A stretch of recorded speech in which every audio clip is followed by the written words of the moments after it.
Coming up next on BBC Two, it's the BradWOTO stream.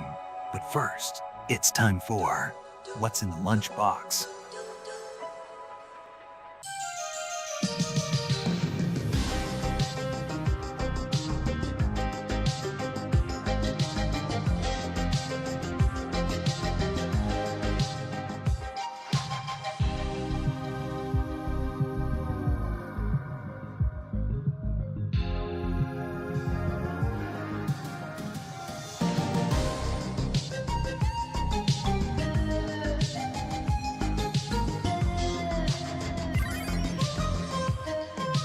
Lily's tried to time that with her own name and fucked up.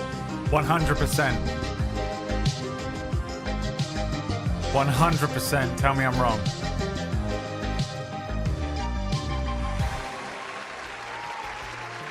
The other night I had my OCD will latch onto songs sometimes and drive me crazy with them. And it had the bit with the penguin on the screen going on loop in my brain in the middle of the night, and I was going fucking nuts, dude. I regretted editing that for so long. What's in here?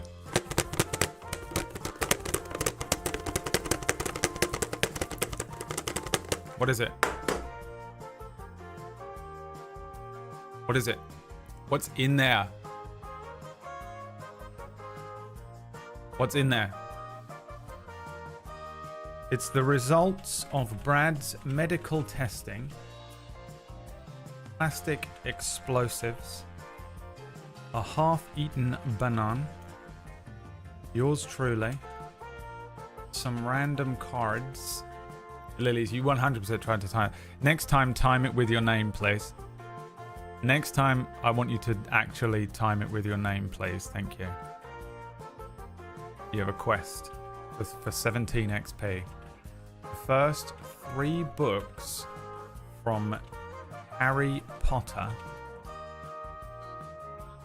Orc. A temporary tattoo of Orcish. Oh yeah, the tattoo me and Orcish are gonna get. What is in the lunchbox, guys? Conflict resolve. Activating. Whack. This is my ass.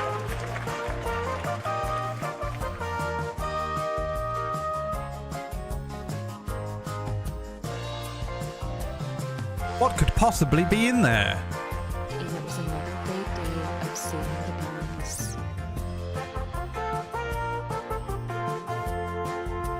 What is it?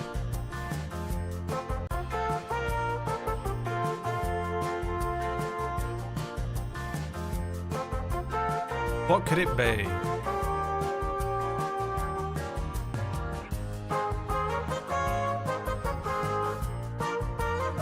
Can you guess?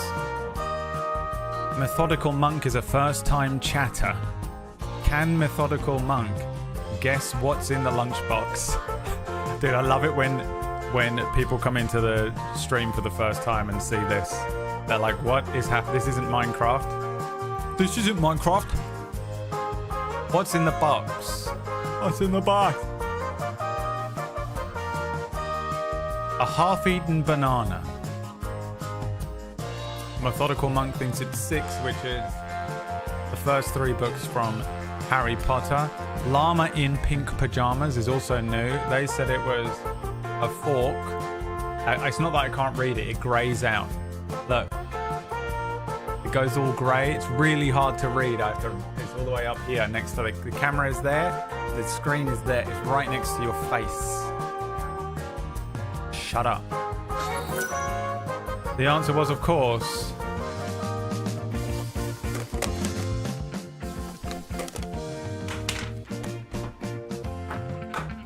my old wallet. This was my old wallet. I had this wallet for years. Look how knackered it is. It is, I think, designed for US dollars or maybe euros. It doesn't fit English money and never did. And I used it for about 10 years. I fucking love this thing. Even holding it in my hands feels so comfortable to me. And I love him. And I always will. And I've kept him. Even though I have a new wallet now that actually fits. Well, it fits all notes. I had to get a new wallet. For a different reason. Can you guess why I had to get a new wallet? Since Methodical Monk wants me to play Minecraft, I think we can just put that off for as long as possible. It's almost guaranteed that we won't even bother playing it when you say stuff like that. Why did Braid get a new wallet? Let's see if you can guess. Insurance cards. Too much money. Got a gift for a wallet. Waller. God damn it. I was about to absolutely slam you for the worst English ever. Got mugged. Allergic to leather. Space for bigger picture of nephew. For tax purposes. New table story merch. Gary's hoping. Gary's got so much money as well.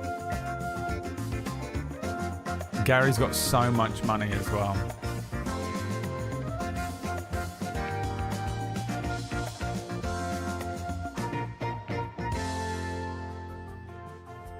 He's like, I need a table story wallet to store all of my Scottish pound coins. My Scottish money. Is it Scottish pounds? What the fuck is Scottish money? I know you have your own version of pound coins, which I've never understood. And everyone in England gets really weird about.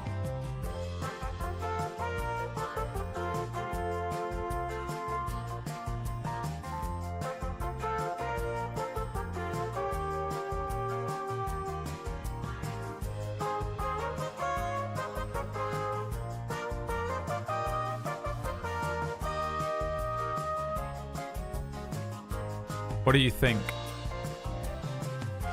Why did I get a new wallet? Just realized he's been on Google Translate trying to figure out what he did wrong.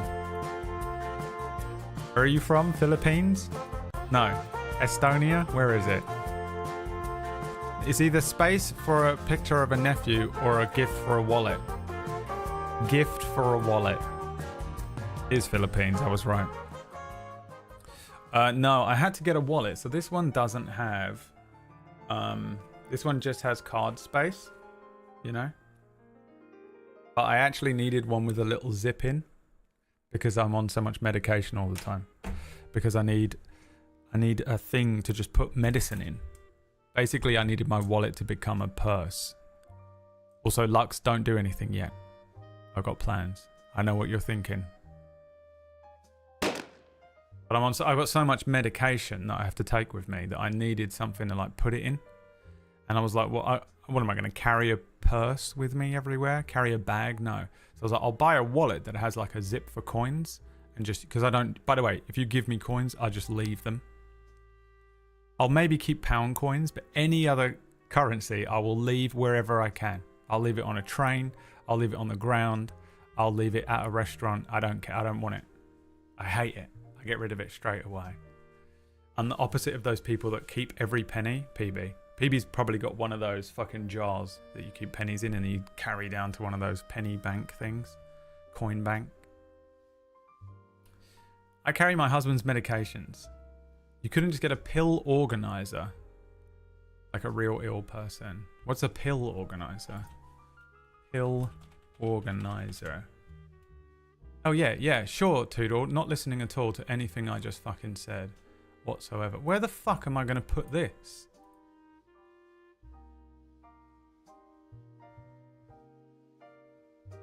What am I going to do with that? Just put that in my back pocket while I nip to the shops. What are you on about?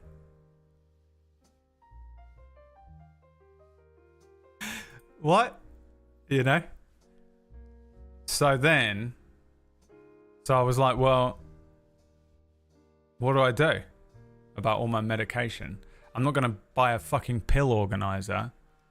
Why are you taking your pills with you? They're like emergency pills. So like allergy pills, fucking panic attack pills.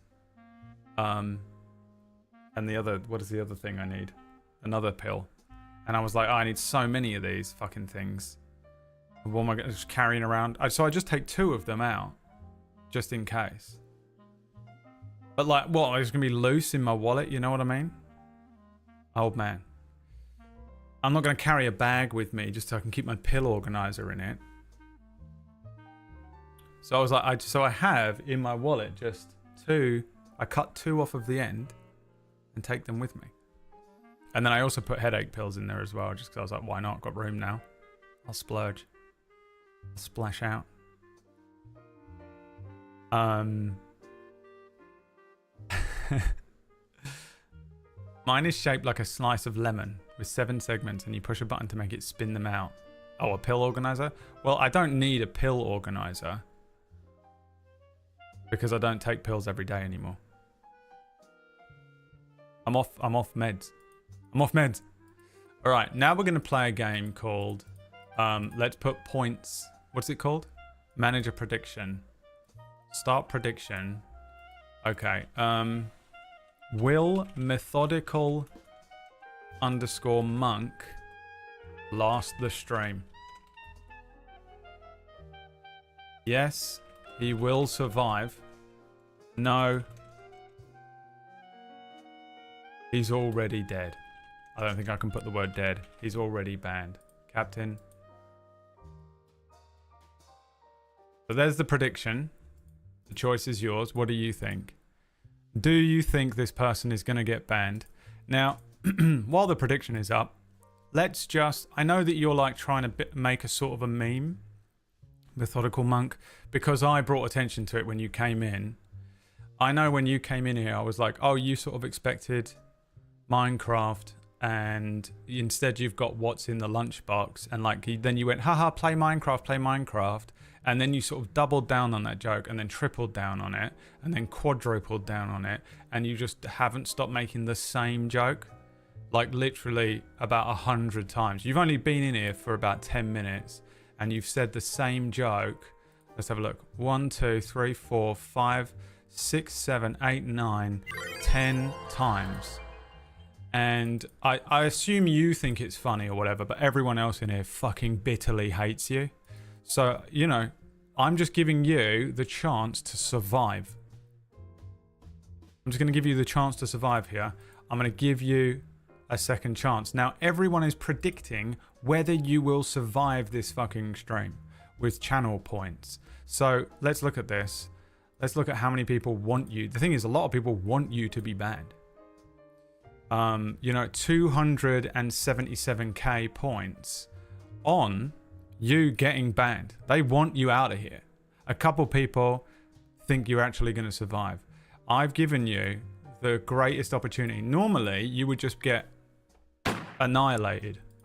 You just get Tony Soprano'd. You just cut to black. You wouldn't even notice it because Lux is behind everyone with a knife. You know those anime girl gifs where the anime girl has like a knife and her eyes turn red, but she's like really cutesy, but then she has a knife?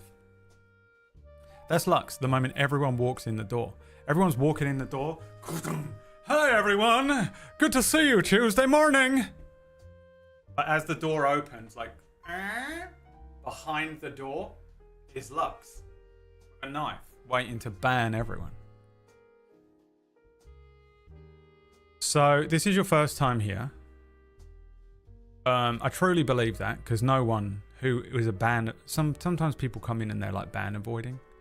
And no one who would be avoiding bans would come in with the energy that you came into this stream. So this is truly your first time here. Let's see if you can survive the stream.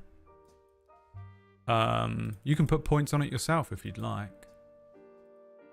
Bet on your own self. So I've given you... Not a lot of people get this treatment. I've given you a real chance here. I've told you what you've done. And I've told you that everyone fucking hates your behavior and your personality. So you have now a few hours to completely turn those things around. Figure out what you did, why you're annoying, and absolutely 180 your entire personality. If you can do that, some people are in for a lot of good points here. There's a lot of good points on offer. 282k. On offer for the gamblers. Just so you're aware. Good luck. The fucking Running Man, dude. If I was in charge, dude. Here's the thing. Everyone's like, "Oh, Trump got inaugurated." I don't know what it's called. I'm from England. We don't do an inauguration. I don't know what that means even. Trump got inaugurated. Oh, it was like watching Palpatine, and he's like, there are only two genders, and there's all the CEOs standing behind him, and it's like, oh, obviously he's promised a bunch of CEO stuff, and they've rigged the election so that he can get in, and they're all going to make an insane amount of money, even though they just did COVID to us, but it's all good, you know? Like everyone's like Trump got it, and everyone's like, oh, it's so evil, he's so clearly evil, dude. If I was president, this is how I would do shit. Squid Game.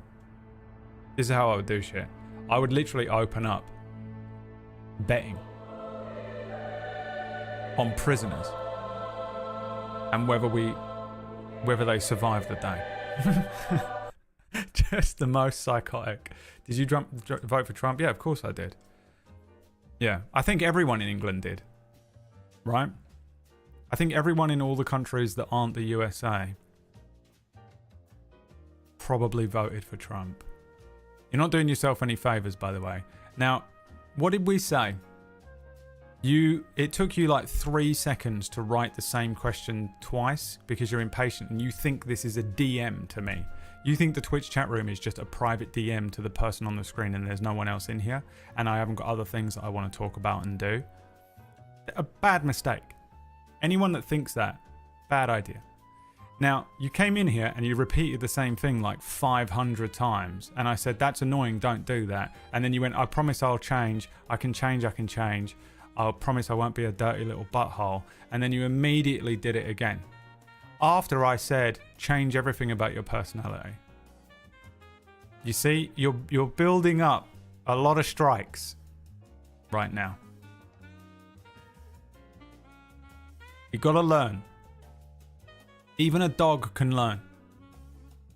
You are less conscious than a dog right now. Come on, man. Come on. I want to root for you because I want to root for an underdog. Come on, man. Do better.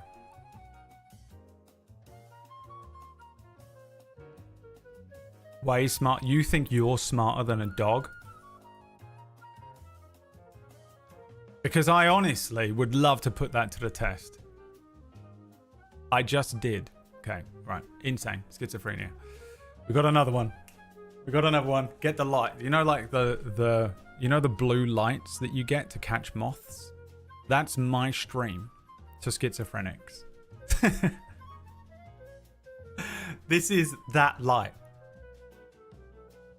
And then they come in here and get fucking fried. Actually, I let a lot of them stay.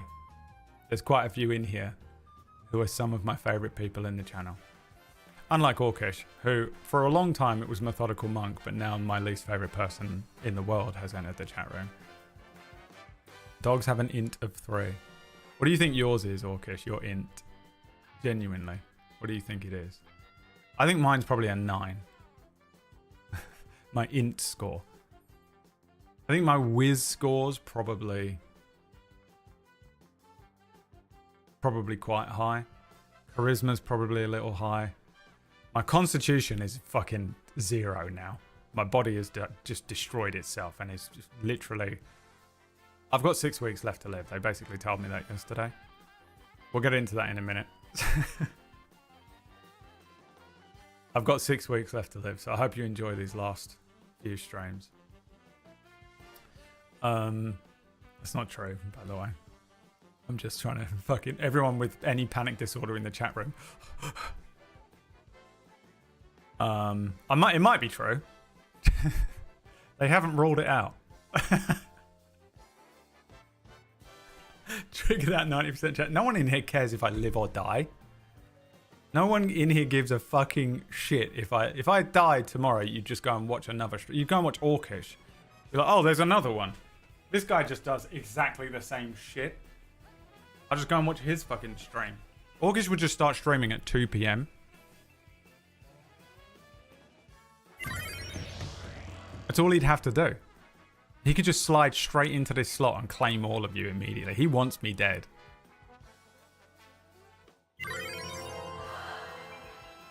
He'd just take the 9 a.m. slot. He'd start getting up every day. It'd be unbelievable. You'd see all of them do it. All of my friends would suddenly be like, oh, I'm going to stream, I think, maybe about 2. It's like 9 a.m. Eastern. It'd be mental. I absolutely guarantee you Orkish would do it. The vulture. Roman. Roby, thank you so much for the 32-month resubscription, my friend. Fucking pee-pee hat coming in. If you die tomorrow, I save $5 a month. That's true. That's true.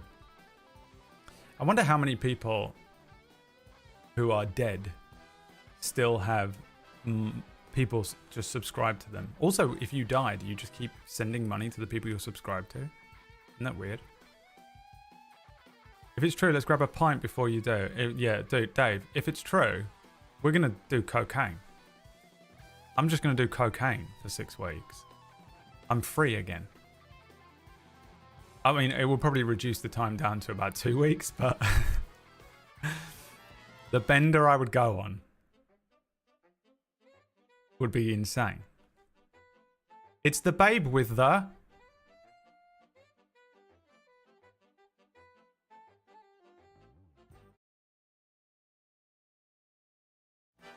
What? With the what? What have you got?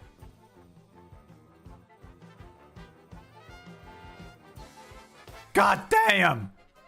Don't do this to me. With the what?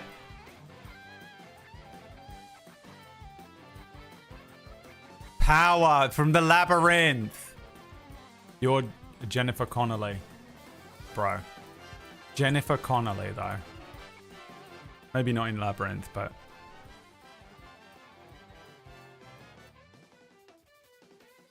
$10! And I don't normally do that. You know me. I'm not one of those men. For Jennifer Connelly. You do something to me. I would ask a hairy Londoner to beat me every night to prepare. I feel like you would just ask a hairy Londoner to do that to you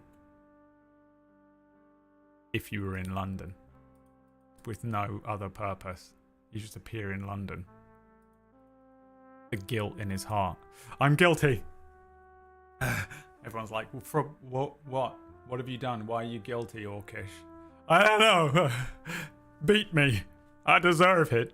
It is Wednesday, my dudes. No, it isn't. You liar. Hi, babe with the power, which is what I'm going to call you from now on until 3 minutes from now when my brain purges this entire meme. I don't remember anything ever again. Guys, I made it to gold in Marvel Rivals. Now, why am I mentioning that to you? It's because you all really want a health update from me. And I thought, what's the least relevant thing I can talk about instead? Finally fucking dragged my way into gold 3. Why is this season so much more difficult? I'll tell you what, actually. Bronze and silver this season, so much more difficult. Gold has been fine. The moment I stepped into the gold lobby, I've been smashing it. Now, have my teammates been absolutely shit? Yes. Does everyone say that? Yes. But also, is it true for me and only me and everyone else in the world is a liar? Yes.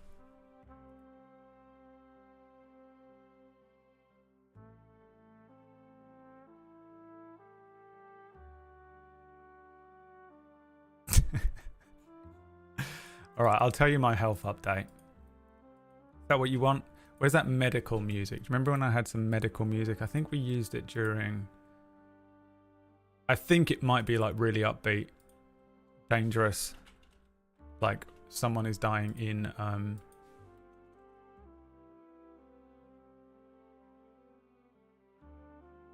what was it? It was RimWorld.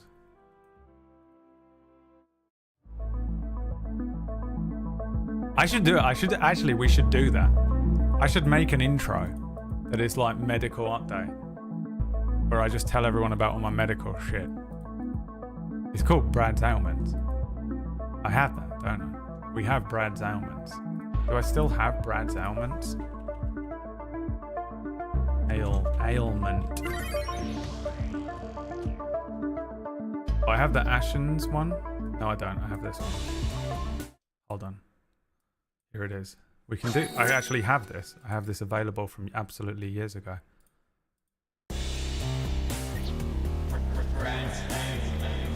It's perfect. I should have just run this for the last 9 months. These awful, terrible diseases.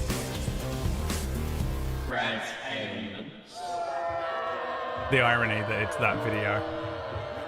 Do you remember when that video came? Dude, I think about it so much because every time I see that video, I know I mentioned this, but when that video first came out and everyone was like, what a fucking pussy. To that person who was like, no, you know. Like she was about to die.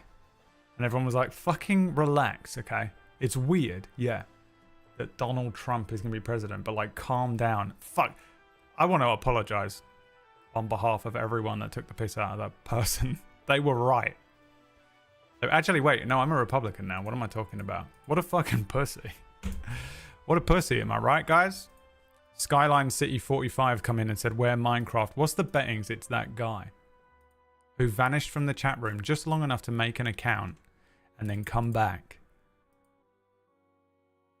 No, never mind. The account was made in 2016. I'll let him off.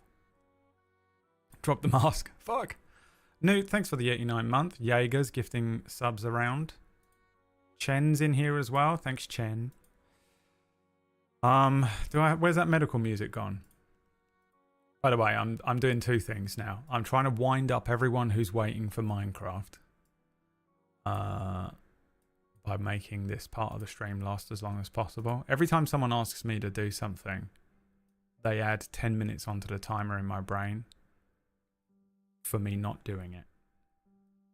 You know what I mean? And if you've got a problem with that, you can talk to the babe with the power. Alright? Because she'll use the power on you. And you won't be able to do anything about it because she's a babe. What if she's just a baby at the computer? This says medical. Oh no, it says meditation. What is this? Perfect. Big pig music. Isn't it?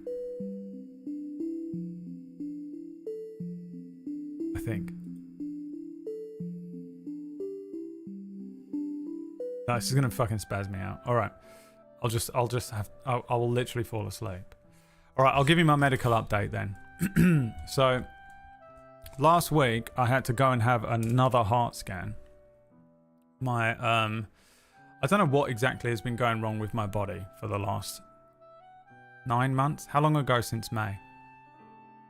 When was May ago? That long. But at first we thought it was a withdrawal process from some medicine that I was on for 2 years. I came off of that medicine and my body went fucking crazy. Now, that legitimately did happen. I went into like a crazy withdrawal process, really struggled with withdrawing off of that for some reason. I don't know why. Even the doctor was like, it just happens. Some people really struggle to come off of it and your body goes haywire. Nothing you can do about it. Just suck it up. And I went, all right, fine. So I sucked it up as much as I could. And it was so bad that they had to put me on a different drug to get me off of that drug, like I was on heroin and going on fucking methadone. And so then I went on this other drug, and then I had to come off of that drug. The second drug was propranolol, which is used for blood pressure, heartbeat, slowing your heartbeat down, and for anxiety, which is great for me. I love just having a bit of. I had no anxiety. Then I had to come off of that drug, and then since coming off of that drug, my heart rate will not go below 100 BPM. And basically my heart rate has not come down since May. My heart rate has been insanely high since May, which at first they thought was because I was coming off of the mirtazapine, which is a very common thing that happens apparently. But even though I've been off of that since November, and they were like, yeah, but the mirtazapine I was off since June, but the propranolol I was off since November. I haven't had any drugs since November. And they were like, yeah, this should all be out of your system and you should be fine by now. So it's weird that you haven't. So what's going on? They did a test on my heart and they did blood tests on me back in, I think it was the beginning of December. And they were like, there is some weird stuff going on with your heart on these tests, but it could be to do with the fucking drugs or something. They said your blood is fine. Even though I looked at it, and actually, Kyoki told me that my kidneys are failing, so fuck you, doctors. Kyoki told me. Kyoki told me. Thanks, Ord Pun, for the money. Thanks, Bew Bew, for more money. So then the doctor said, okay, we have to give it another month, and then you come and get another ECG or EKG, heart scan, and we'll look at, if anything has changed. So. And then I had to test my heart rate. So I've been testing my heart rate. For the most part, so what happens is I wake up with my heart rate at like 110 average. Your heart rate needs to be between 60 and 100, right? Now, my average is 110. So sometimes it's higher than that and sometimes it's a bit lower. There was one day when I woke up and it was 79, which brought the average down a lot. That was one day and I think it was probably a misreading. Then my heart rate does come down throughout the day and it does actually drop below 100. Usually by the time I go to bed again, I can get it down to like 70 at its lowest. It's normally between 70 and 80 by the time I go to bed, which is kind of fine. If my heart rate was just at 70 to 80 all the time, that would be perfectly fine. It's fine. But then it shoots up again overnight, right? So they were like, okay, it could be this. They've been fucking doing all these different tests. The problem is all of the other symptoms I have don't fucking work with some of the more obvious things that it could be. They looked for all these different things. And I don't want... by the way, shut the fuck up. If you're about to type, it could be, don't tell me. I don't want to know. I'm sick to fucking death of the medical anxiety of people armchair fucking medical examining me. Just whatever. I haven't done the ultrasound thing. That hurts. Cool, great. Looking forward to that. Thanks, Lilies. Looking forward to the suffering.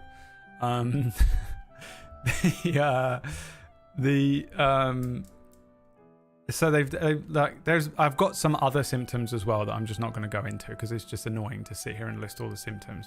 Also, I don't know what symptoms are actual symptoms of the thing that's happening to me. What is just random? Because sometimes you'll just have heart pain, right? And you're like, oh, it's just heart pain. And sometimes it's heartburn because you ate too much garlic or something. You know what I mean? So I don't know what is an actual symptom, what is random, and I don't know what is anxiety. I have like crazy anxiety. Like I have full-blown OCD. I have medical anxiety. I have like constant anxiety. This whole thing could be anxiety. So it's like, I don't know. But my anxiety levels have been pretty low. I actually haven't been suffering like really bad anxiety, and my heart rate stuff is very consistent, whereas my anxiety is very inconsistent, right? Like I'll have like a panic attack about something, and then 3 days later I'm completely fine and chilling and eating ice cream and watching anime, and who gives a fuck? And it goes like crazy. But to have like such a consistent set of symptoms, I have some other stuff going on with my feet. I've got some other shit in my body that they're like, it could be this, but I don't have enough symptoms of one thing or another. So he was like, yeah, you're just gonna have to keep monitoring it until you come back for this other EKG. So that's to catch you up to where I was at when I went to get another heart scan last week. So I go in there, and this was just another EKG. So I go in and I get the EKG, and then I have to wait all weekend for them to tell me. This weekend I had anxiety because I'm just sitting there like waiting to be told I'm dying or something, or that I have heart disease, or like, I don't know what. I'm like, here we go, this is it, whatever it's going to be. Just sitting there waiting. I told everyone in my life, don't talk to me. I don't want to. I'm just not doing anything this weekend because I know I'm going to be anxious, and I just know that it might be that I'm completely fine, or it might be that I'm just stun locked the whole weekend, just like fucking ruminating. And I'm like, I don't want to do anything in this time. That's when every single person, especially PB, told me that they wanted me to do something, and I was like, cool, great. No. Only one of my friends, not Orcish, showed up to help me yesterday, just take my mind off of things, and that was Booster Greg. Shout out Booster Greg. Everyone else actively declined my invitations to take my mind off of things. That was nice of them to do, except for Booster Greg, my only friend, MVP. These are all memes. Yeah, so then the doctor calls me yesterday, and he said, basically, the good news is that there is no major problems that they can see on this EKG. There's also, I've already had my blood done, so there's no major problems with my blood, no major problems with the EKG. But he did say there are some minor irregularities, I think is what he called it. He was like, there are some irregularities here, which normally we wouldn't care about. But when coupled with some of your other symptoms, it's worth us investigating more. So he was like, dude, and I was like, my medical anxiety is going to absolutely have a field day with this, by the way. To be fair, my GP is pretty good. He's actually pretty chill. When he called me, right, because it was just a phone call, he called me and he went, hi, is that blah, blah, blah? And I went, yeah. He went, it's Dr. blah, blah, blah. And I went, oh, hi, how are you? And he went, oh, I'm doing really well, thanks. How are you? And I went, you tell me. And he cracked up laughing, and that was the test. He passed the test,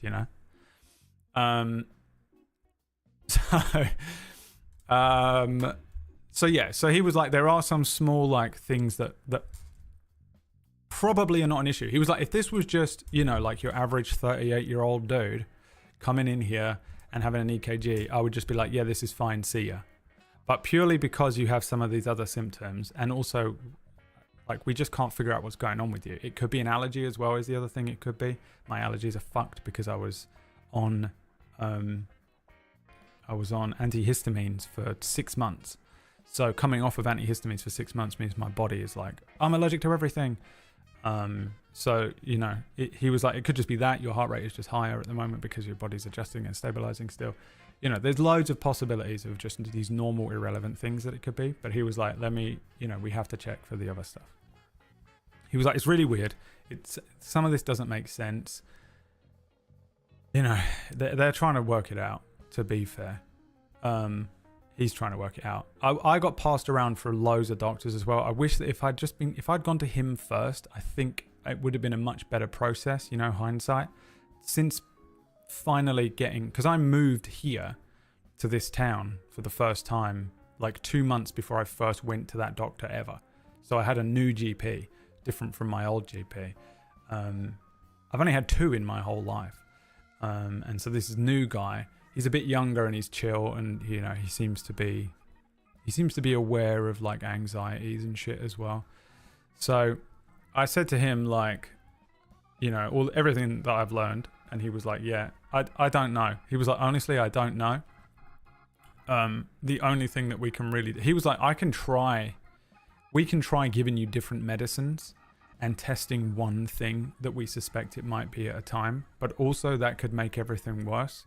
And that's just going to like ruin the process of eliminating what it might be right now, you know? So he was like, if you're up for just continuing to basically run tests on yourself, and just basically I have to keep a log of like everything that's causing my heart rate to spike, everything if I'm eating stuff, whether I'm like having, because my allergies are worse at the moment. Like if I have, it's like got it's like 150% modifier on it is what it feels like. When I would eat something that maybe had a bit of corn in that I'm allergic to, this time a year ago, I would just get a bit of a headache and feel kind of like woozy. Now it fucks me up. It fucking destroys me. It's like really bad, and I'm having less as well. So I'm having to really avoid anything that I'm allergic to because I've got this like weird modifier on that seems to be like exacerbating the whole thing. And I was like, you know, he was like, that could be it, and I was like, yeah, it could be it. I also, bear in mind, I also am on the phone to him going, I, by the way, am an anxious wreck. I have medical anxiety. I have OCD. I'm fucking crazy. He knows, but I was like, you know, I don't know what is actual evidence and what is like me being crazy and stuff. So I'm just like throwing everything at him. And I'm like, you just get rid of the ones that are clearly me being crazy because you're smart and I'm an idiot. So he was doing that.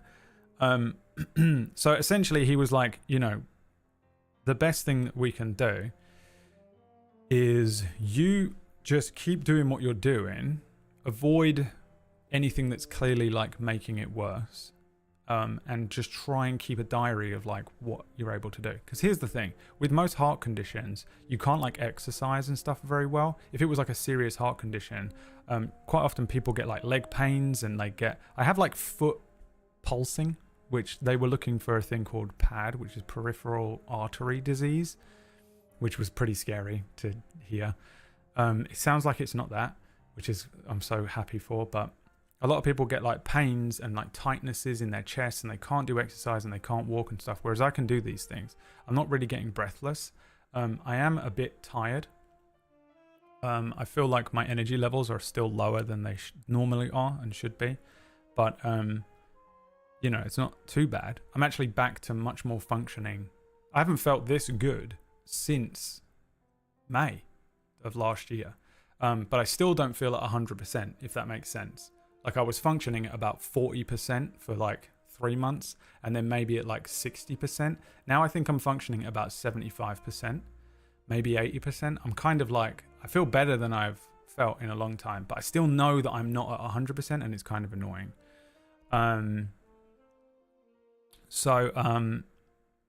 Yeah, so it's weird. Again, this is like all of the different things that are so weird about it. Hi, Ashens. I'm just giving everyone a crazy medical update because I've had a weird year of medical ailments. Brad's ailments. You did me a remix of it.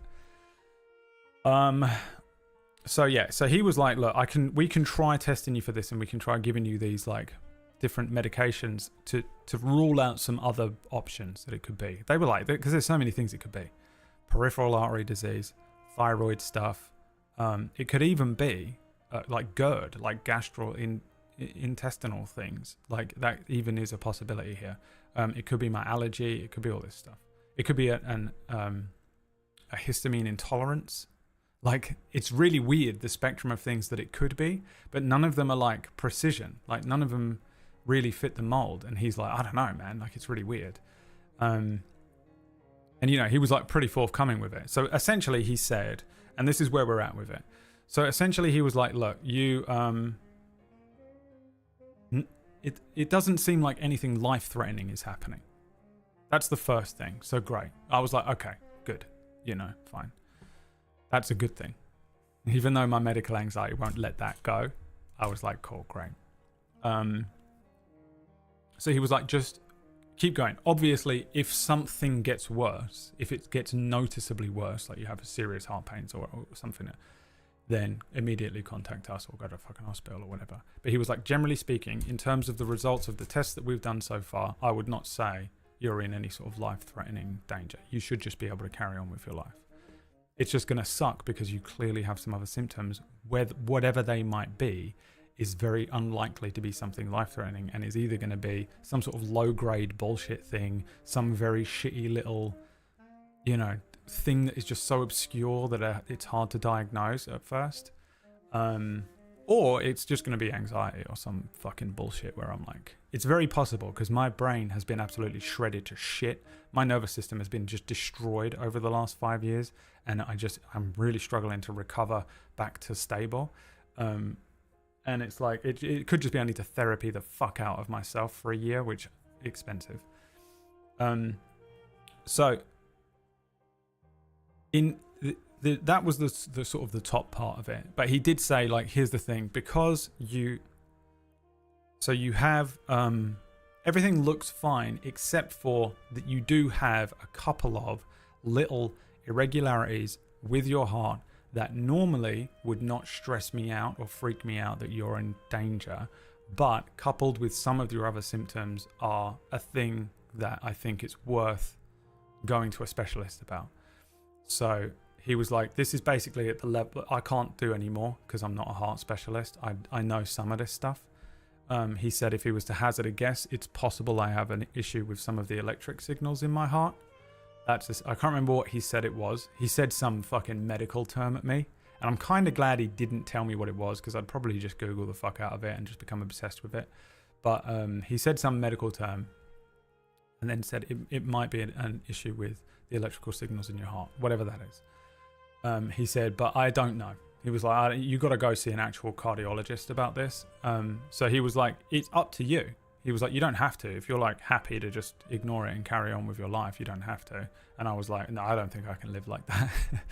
I was like, as much as I don't want to go to a hospital again, I'm sick of going to hospitals and doctors and stuff. I was like, I need the sound mind, I think, that it isn't a heart thing and that I can just be like, okay, it's me, I'm a pussy, I need to go to therapy. But he was like, I think it's a good idea that you go and check with this specialist, and then you go in there. So basically, at this point, I get palmed off onto the hospital. So essentially, he said, like, it's very possible it's all these things. The only thing that you can do at this point is keep doing trial. And he was like, just keep a diary, which I've already been doing. Keep a diary of like what is and isn't happening to you. Foods and exercises, which days are causing this, if there's anything you notice different on certain days and stuff. And symptoms and shit. And essentially, now I go and see a cardiologist, a specialist in heart problems, is what that is if you're foreign or whatever. At a hospital now. So it's a completely separate process. He was like, it might take a little while for them to even get to you, because it just takes a bit. He's like, I just refer you over to them, and then they get in contact with you, and you go and do tests with a proper heart doctor, and they will figure out if this is a problem or not. So I'm basically in exactly the same boat I was in yesterday, except I'm pretty sure I'm not going to die in 6 weeks. But it does seem like it's possible there is something going on. He also asked me like loads of other questions, like heart problems in my family and, you know, all that kind of stuff, of which there isn't really any. My mum did message me today because I had to ask her. I was like, do we have heart issues in the family? Because I said no, but I have no idea. And also I don't know about my dad's side of the family. I've no contact with them really, so I don't know if they've got like lots of problems. And she said like my granddad died at 64 and had uncontrollable hypertension, was retired due to ill health in his 40s, and took an extremely high dose of propranolol. And I was like, okay, but that seems to be it on my mum's side, and that isn't a thing.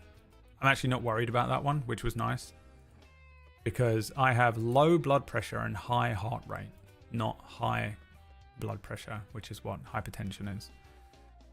My problem is weird. I have low blood pressure and high heart rate, which makes me feel like I'm going to pass out sometimes. It's fucking weird, like just He's just fucking, the world gets all weird and dizzy. So yeah, there you go. There's the whole fucking update. Out of the way. If anyone comes in and asks about my heart, Lux, you're in charge from now on, because there's going to be 50 people coming in every day being like, hey, what's the news on the heart? Triggering, absolutely triggering me out every time. This is like when I fucking had to go through a breakup and everyone was coming in like, hey, how's the wife? Hey, can you ask Emma something? And it was like, oh God, gotta just keep smiling and doing stream. By the way, if you're a streamer, never ever tell the internet that you have a relationship. Nightmare. Nightmare. So it's gonna be the same thing. But basically, Lux, you're in charge. Just the answer is overall, he's not gonna die. But they do have to conduct further tests to completely be sure of what it is. Word that in English. That's the answer. That's where we're at. So it's kind of annoying because I still like have this part of my brain that's like, oh no, there's a problem. You know, there is a problem in there, and I don't know what's exacerbating it. I don't know what's making it worse. I don't know what's going on. And also, it's just really annoying. Like, I'm sick of living with this feeling all the time. Like, just constantly having a high heart rate is fucking awful. It's really hard to sleep with a high heart rate, by the way. Trying to sleep with 104 BPM and then it goes up by 15 over the next, 8 hours of laying in bed trying to sleep is crazy without medication. It's almost impossible. I've been struggling so hard to sleep, and it's really annoying because I've fixed my sleeping pattern really well last year or the year before, but have sort of destroyed it by having whatever is happening in me on a physical level. There's nothing I can do about it. So yeah, I don't know. I don't know exactly what is going on. But in terms of the overall test they did, it seems like I'm in no significant danger, or it isn't anything massively there is no massive problem with my heart or my blood or anything. But there potentially is something going on somewhere, whether it be my heart or not. They're going to figure it out. So basically, I'm just going back into another round of tests to rule out what the lesser options might be. But at least we know it's not a major thing yet. And that's where we're at. So fucking... Dude. It's fucking so annoying. You know what else sucks? And this is so fucking... You know what I hate is doing this all by myself. I'm just gonna be real with you for a second. Dude, there is something about having a girlfriend or a partner or something. It makes all these hospital trips and I just have to fucking get up by myself, feel nervous all day, go to a hospital, get a bunch of tests, come home to no one, sit there in it, go to another doctor appointment by myself, come home, sit in it, feel rough all day, just feel shit all day for fucking how long? 8 months did you say it's been? And it's like, man, this sort of stuff is different when you're in a relationship. It's so different when you're in a relationship, Hey, let me talk this out. It's fucking sucks, man. I fucking hate it. And also the nervousness that I have about if I was to have a surgery, or if I was to have sort of, I don't know, man, something that incapacitates me in some way. I don't have anyone who can just look after me for a week. Post surgery, I have to go and stay at my mum's or something, like a child. I hate it. I absolutely cannot stand not being able to look after myself, and it sucks, man. I'm so sick of doing this whole process, just sitting in it alone at night, just sitting there watching an anime. Oh, this will take my mind off of it. And in the anime, they're like, you have to grab her heart with your power. Dan. I started watching it. You have to grab her heart and make her heart beat with your hands. And you're like, oh, cool. Yeah, heart. I remember now. I have a heart problem. Cool. Great. Love it. Anyway, that's just me literally crying like a little baby. Little cry, boo-hoo, boo-hoo. Oh, he's so lonely and so sad. Yeah, the meme. The meme that I'm lonely and sad has been awful. Anyway, then I got a girlfriend, and it's been much easier since then. Because Orcish thinks I have a girlfriend.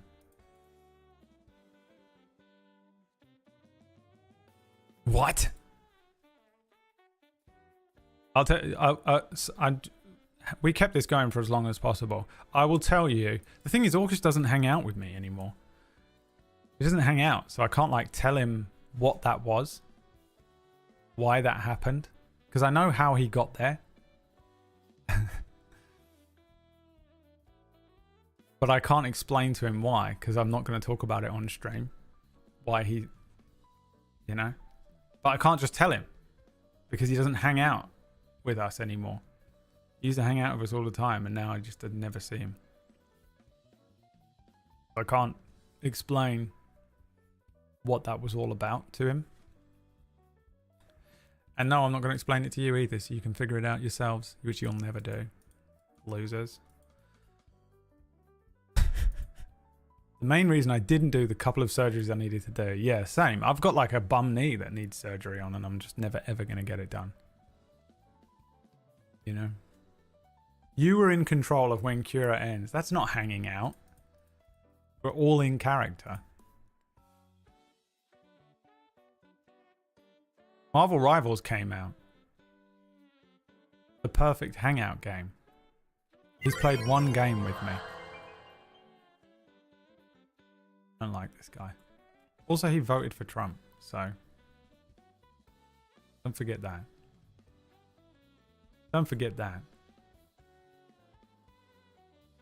This guy. Who's subscribing?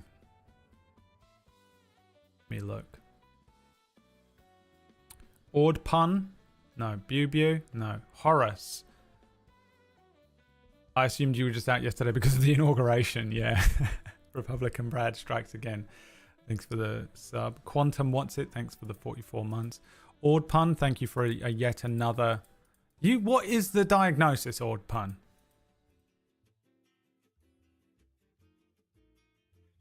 He's in here like, well, my brother had a heart attack at 34, so you might be having a heart attack. You gotta go to therapy, bro. Has Orcish got a girlfriend? It's all a cover up. Oh, that's why he's not been hanging out with us. I had a dream that people thought I voted for Trump. Oh God, here we go. What?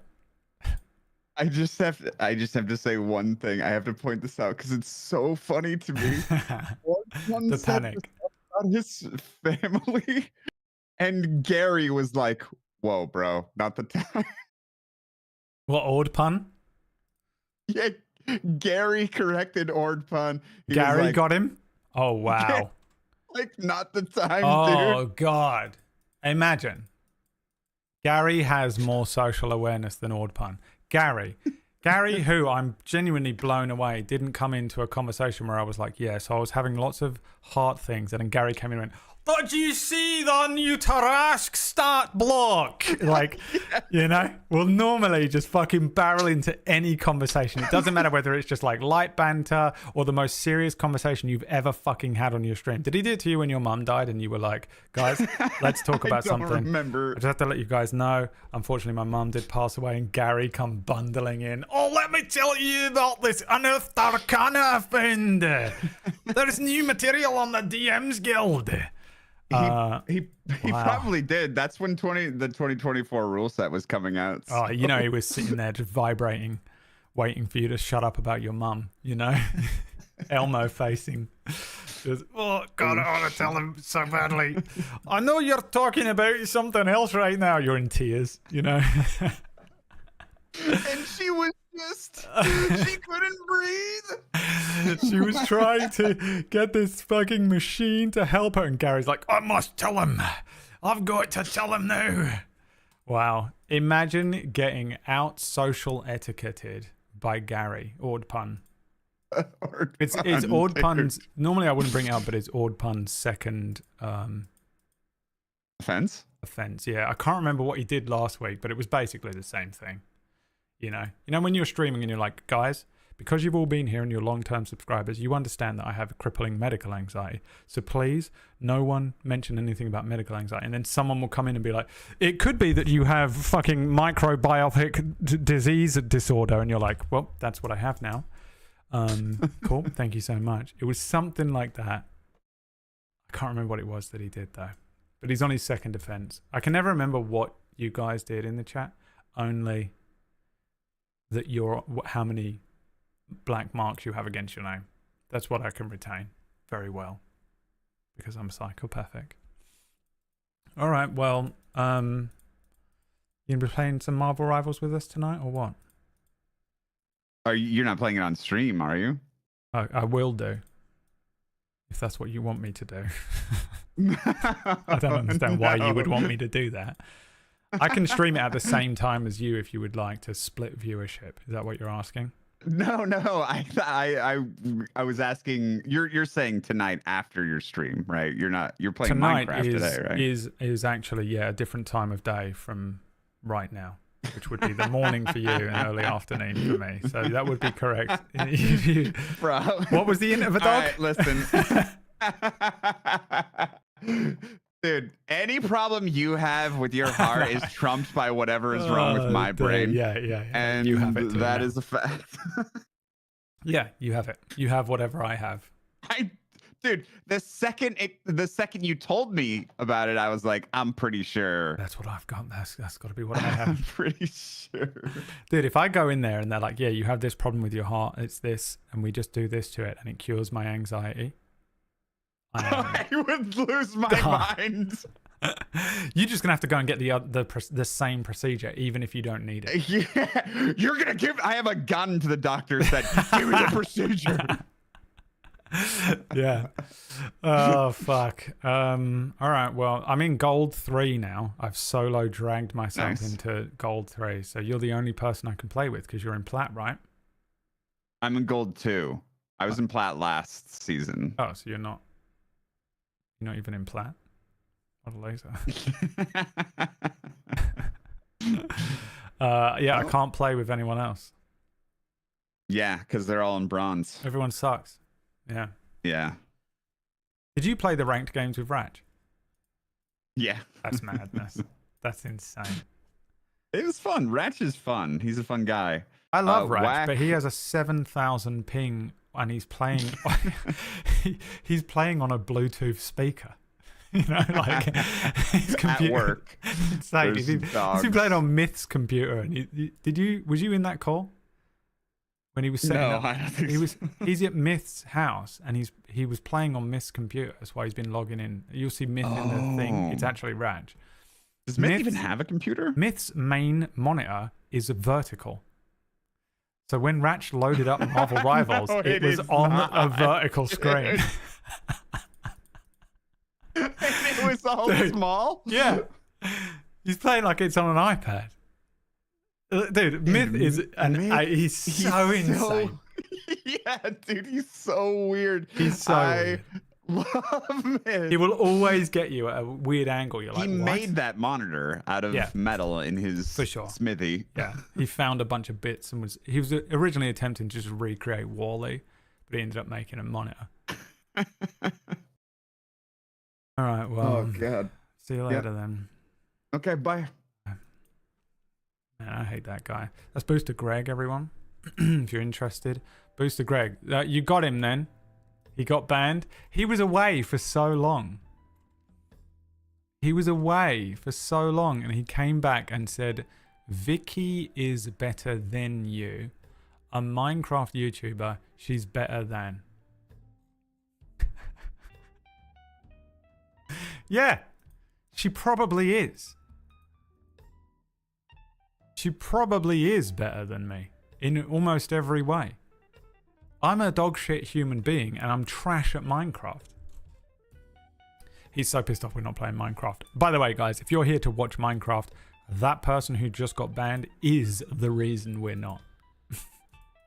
I love nothing more than people coming in and saying, please play the game, play the game, play the game. Why aren't you playing the game? Play Minecraft, play the game. And then I just keep putting it off and putting it off and putting it off. Because I don't have to do it. I don't give a fucking shit. I've been streaming every day for 10 years. This is nothing to me. I'm back here tomorrow. And we're playing GTA. It feels like a Monday to me because actually, it kind of feels like a Sunday to me. Maybe we'll play some D&D in a minute. All right, here we go. Jaeger.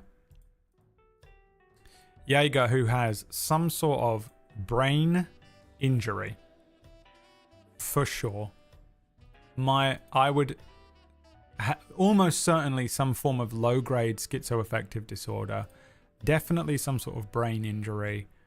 Let's see what he says. Jaeger says, just eat more salt. Okay, the best advice I've ever heard anyone give someone with heart issues is eat more salt. I mean, that alone is incredible to open with. If there's one thing that we all know, there's one thing that every doctor agrees with, it's if you're having heart issues, it's more sodium. That's always the answer. People forget how fucking important that stuff is. No, they don't. It's in everything. Not just NAC, low salt balance will give you all sorts of unspecified weird symptoms. Dizziness, cramps, and weird rhythm problems. People usually eat too much. But do you? No, I eat the right amount of salt.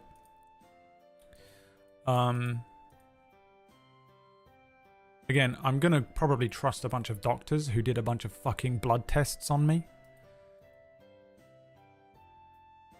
And also the fact that I'm actually very good at figuring out low blood pressure. My low blood pressure problems can be fixed with salt, but it isn't as simple as that.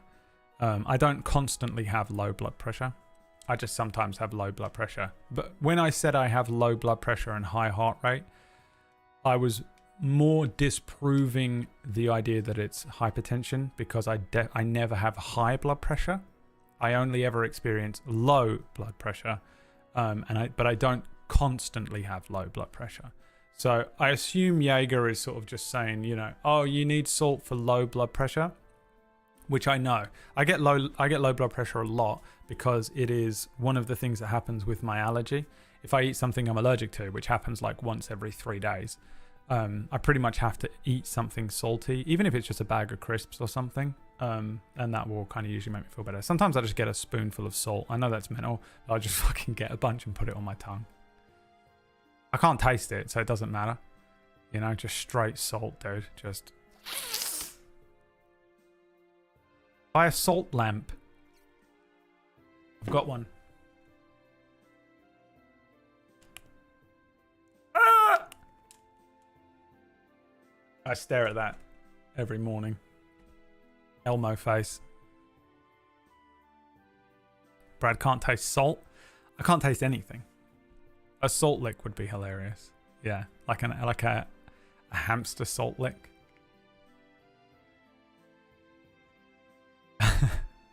Anyway, yeah, don't try and guess it, guys. Here's why you won't be able to guess what it is. Because me and a team of medical people have not yet figured it out. Me obsessively Googling every symptom I have. I broke ChatGPT. Just constantly asking it questions. And Googling every symptom I have constantly. Plus an actual fucking doctor who isn't a schizophrenic in a fucking chat room on Twitch. And a bunch of nurses. And 2 fucking heart scans and blood tests. I don't think we're going to just guess it on a Tuesday morning. We might, but you're going to end up in exactly the same place I am anyway, which is you're just guessing something and I go, it might be that, but I have to just wait. I have to continue to do tests and wait. I'm going to see a fucking cardiac specialist and I'll see what he says. Maybe we'll figure it out. Maybe I never will. Could just be nothing. There's no guessing it. Don't even try. I'm giving you an update, not so that you can get involved, but just purely because I know that some people are worried, and also I've been talking about it, and I'm more open with you than I should be.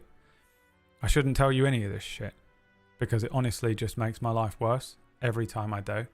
But I am open with you all, and that's my problem that I've made my bed, all right? So just shut the fuck up and everyone type play Minecraft in the chat room. For the love of God. PP too small. Fuck. Yeah, that could be it. That could actually be it. Thank you, Dave. But don't you know, all the Twitch chat of medical experts, it's absolutely insane how many people are just... It's because people go, oh, you have this heart problem? That reminds me of my friend. That reminds me of my cousin. That reminds me of my mum. And they just put a thing in. And it's like, okay, that's great, but that's not what I have. That's what your mum had. You know? All right, let's play Minecraft. We can continue chatting because it's Minecraft, isn't it? Huh? An intro? I haven't streamed for a few days because I've been in hospital. What do you mean? Oh, I click this button. What does it do? You and me in the moonlight. Party all night long, yeah, it's good. If you wanna have some fun, 적절한 공기처럼 come along to Turtle Island with dark oak trees too. It's time to build a tidal sanctuary. It's time to build, yes, tidal.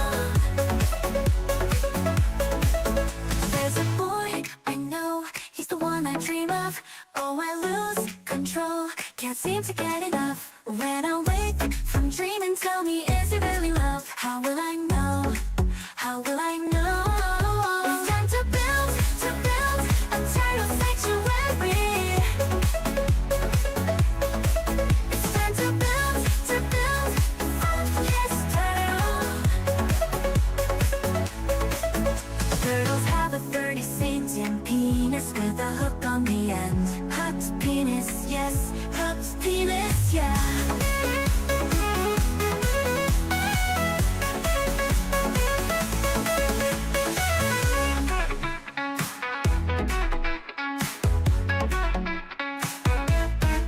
It's time to build a tidal sanctuary. Tidal sanctuary. It's time to build, yes, tidal. Yes, turtle. Turtles have a 30-centimeter penis with a hook on the end. Hook penis, yes. Hook penis, yeah. Turtles have a 30-centimeter penis on the end. What is it? A hooked penis, yes. Oh, fuck me, dude. Why can't you remember this stuff? OBS. Just remember. Just stay. Just stretch it to the screen. Why is it so... Oh my god. Inspirational. Alright, here we go. Let's continue playing on the best world. Now, last time, we became a villain. What else was I doing? And we burned down... Oh yes, we have 1,000 chickens.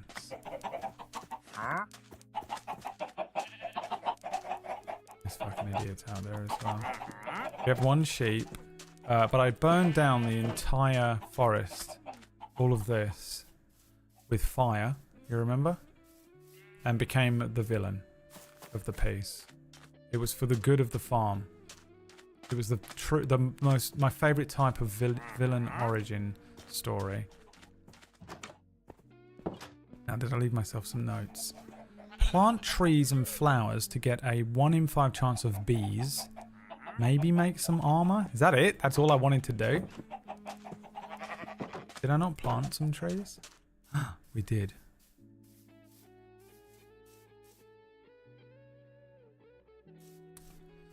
No bees. I'm gonna burn these trees down. Brad, cut them down. Cut them down, Brad, because if you cut them down, then you'll be able to retain the... You'll be a... Brad, cut them down. No. We burn trees in this household. It's quicker. Villain origin story. Are you gonna install shaders at some point? Also writing, are you? You remember when we used to text like that? Who's a millennial? You remember when we used to text like that? Because it saved money. People might wonder why we did it. I don't understand why we need to do that anymore. Why anyone would ever type like that. Unless I guess you get stuck in your ways. Are you a millennial, Alexander? But the reason is that we had to save money. What the fucking fuck is going on out here? Stay out there. Because texts were cost you money per like letter and stuff. What is happening?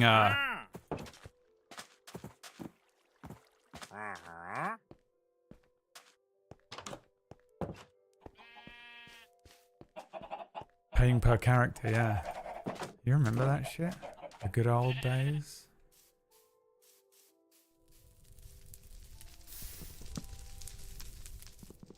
We'll have a little bit of oak. Nothing wrong with a little bit of oak. Is there? Now, it did destroy the flowers at the bottom, which is what I was hoping wouldn't happen.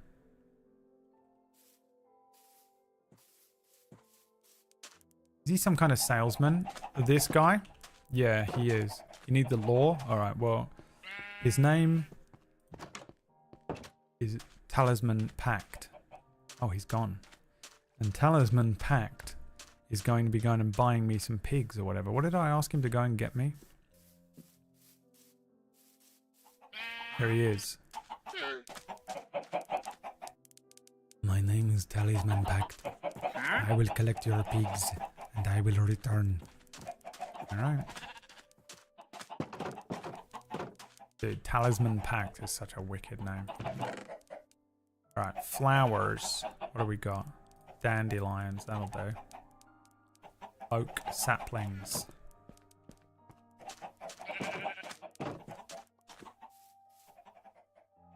Am I going to install some shaders?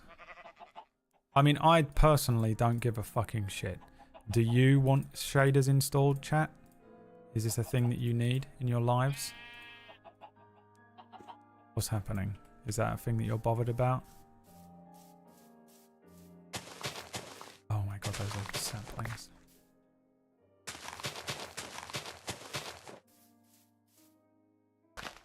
My personal opinion is that I could not care less.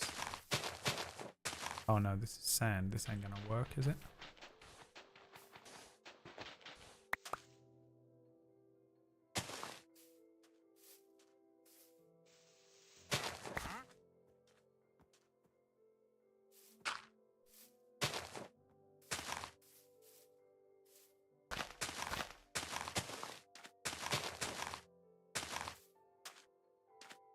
We just need some bees. I can't even remember the reason we need bees. We've been trying to get bees for so long. Just another day of saving the moon. How long are you going to stay here for, Talisman? Get on with the job you were tasked with. I am always losing it. Lost it. Never had it to begin with. Yeah, I mean, you're fucking insane. I know some insane people, and you're like really in there. You're for real, like for real crazy. Oh yeah, we're keeping the rest of the eggs that they hatch. And we were going to try and make some cakes with it, right? That's the plan. But it's really hard to make cakes without something. What was it?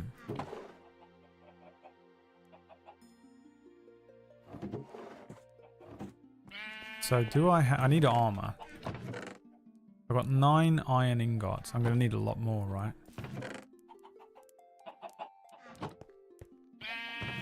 So maybe we just head to the mines nice and early today? What do you say? What do you say, chat? Head down into the mines. Always take the shears with you.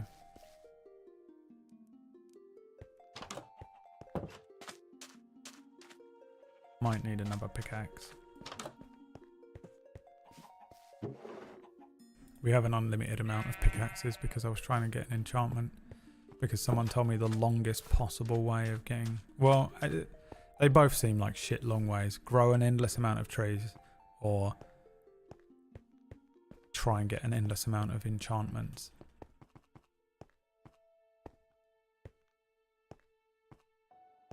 I also personally don't give a shit, okay? Do we need to put it to a democratic vote?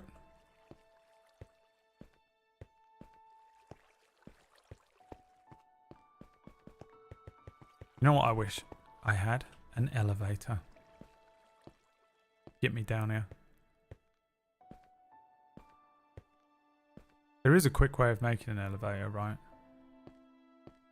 The bubbles.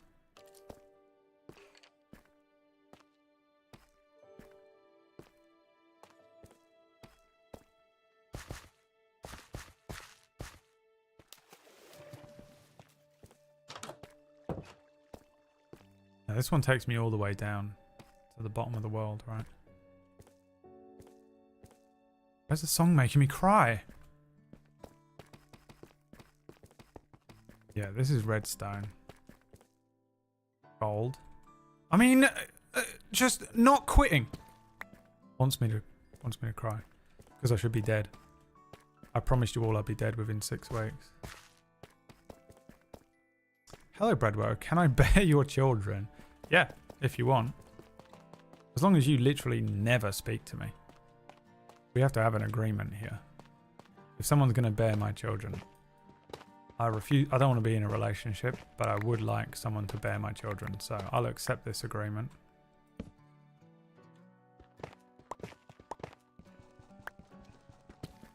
Just provide me with a child and then be gone. A contract? Hell no, dude. I will be sending you a contract. Think I'm gonna sign any fucking shit you've made? A crazy person in a Twitch chat room? Man, I wish I could find some iron. How much iron do we need to make a full set of armor?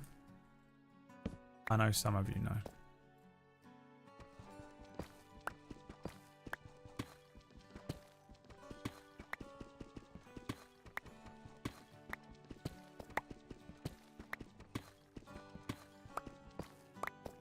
I have to go do boring adult things, but it was fun to hang out.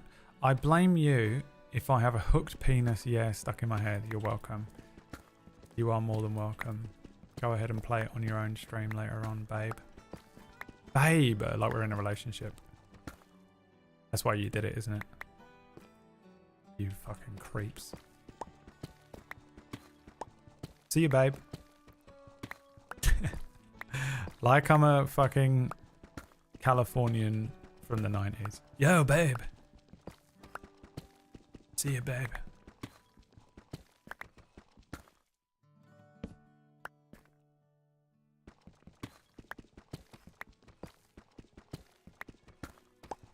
What is this stuff? Cobbled deep slate.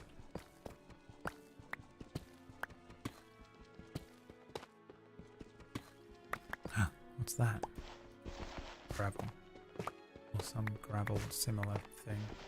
More of it. What does this mean we're hitting? Oh, this is clay. That means there's water nearby, isn't it?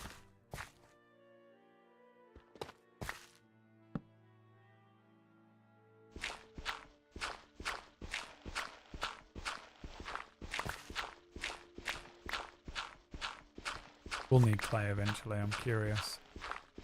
I'm curious as to whether something else here.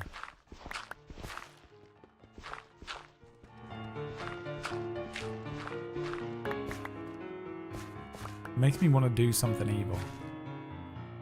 I think this is one of the greatest, like, mischievous evil themes of all time. You know?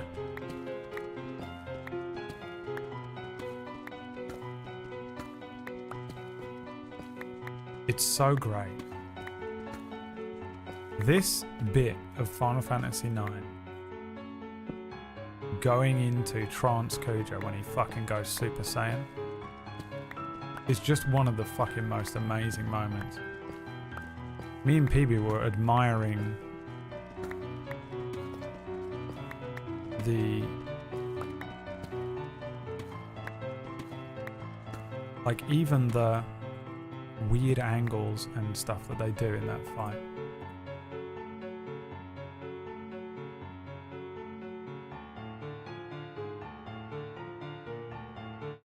This, look at this. Look how sick that looks. What is this? A fucking Dutch angle is what it is. And it's a correct use of a Dutch angle for once. Listen. What's he doing?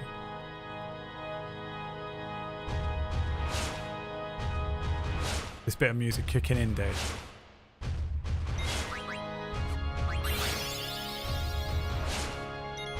Opens up with flair. What a bastard.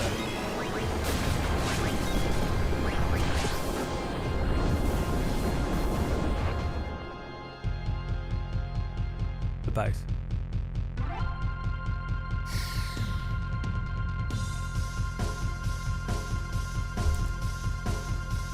It gets so jazzy, Nogura.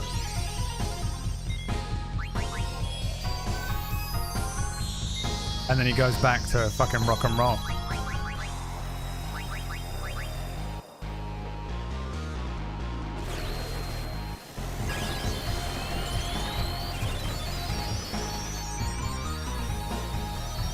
And then the theme comes back.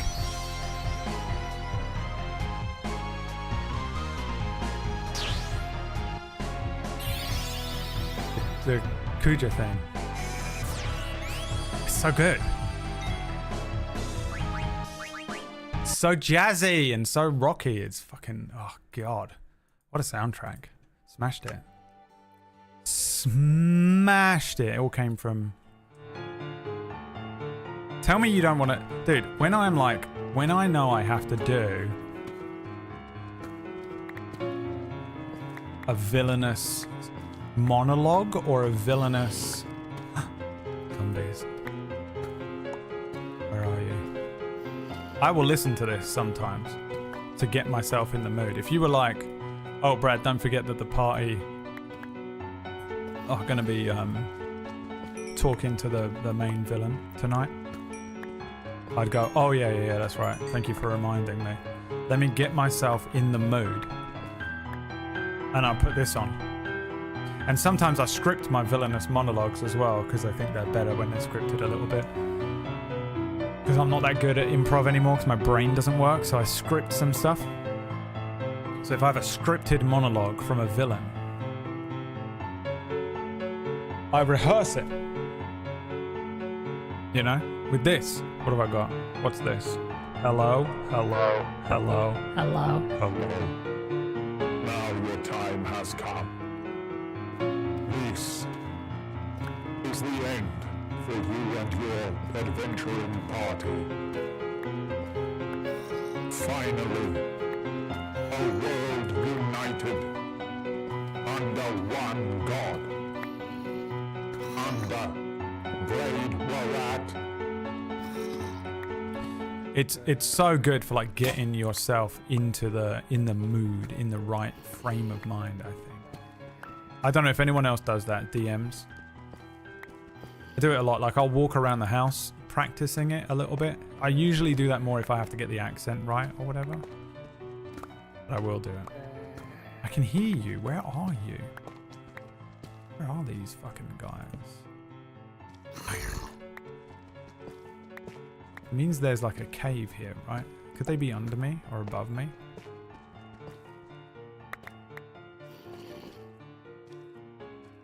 Whack. Oh, how excited are you, Whack? The thing is, Whack's gonna hate it. Ooh, I get excited for Whack, and then I'm like, oh, he's like a horrible critic. I don't know why I get excited for him. He's gonna be like, yeah, it was fine. Whack will play the best game he's ever played in his entire life, and he will say it's the best game he's ever played in his life. And you'll be like, really? You enjoyed it that much? He's like, yeah, this is the best game I've ever played. And you're like, oh, wow. And then he'll go, the problem with it is this and this was shit. This was dog shit. I hated this. And you're like, I thought you said this was the best game you've ever played. And he's like, yeah, but this was fucking trash. And I hated this moment. Why did they add that in it? I'm like, what?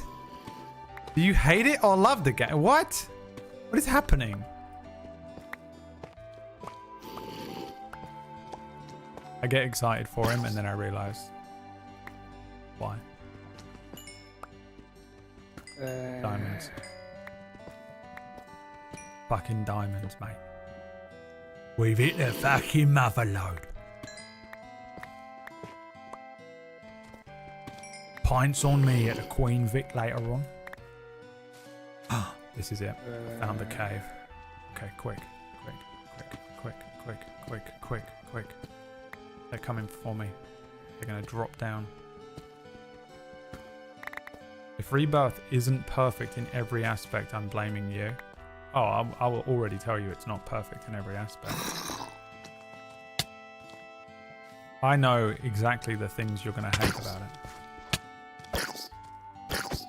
Don't you fucking dare kill me at this point. Not after everything I've been through.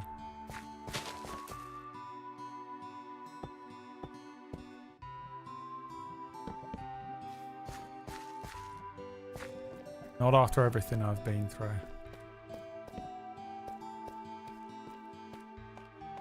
Doing a quick glance around for iron or diamonds. I'm going back in. I think there's a lot more to criticize about Rebirth than there is about Remake, but I also think Rebirth is just an astonishing achievement of video gaming. So much about it that I'm like, how is this even possible? How did they even do this? I see gold. I don't see any iron. It's enough for me to get out. The greed. How many times have I died to greed? This is called learning. This is called being a goddamn adult. This is called growth. Something Orcish has never heard of in his life.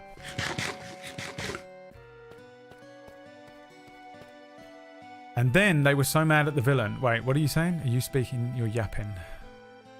I was running D&D for the kids at work and my brain blipped just for like 5 seconds after the kid did a speech. And then I was like, huh? And so the villain just ignored them.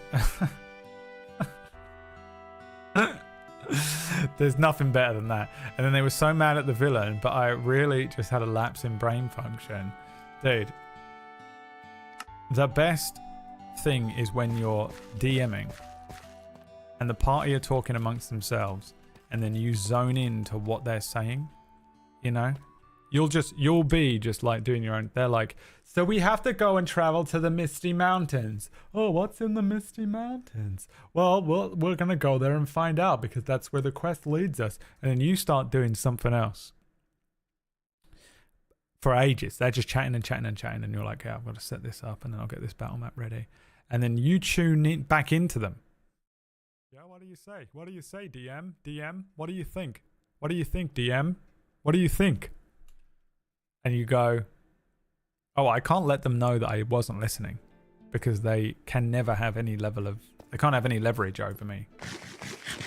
They must never know that everything I'm doing is magic tricks. I must remain Penn and Teller. The worst feeling. Exactly what happened, yeah. It's hard because, like, you have to be in control of absolutely everything, but you also have to do absolutely everything. So you're multitasking on such a fucking insane level.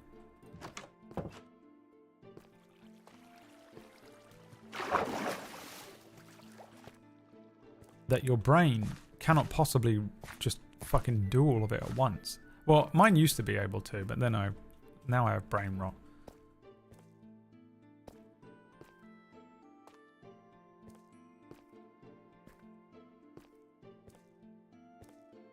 Tail end of my second disco playthrough. You can't fill the void of that.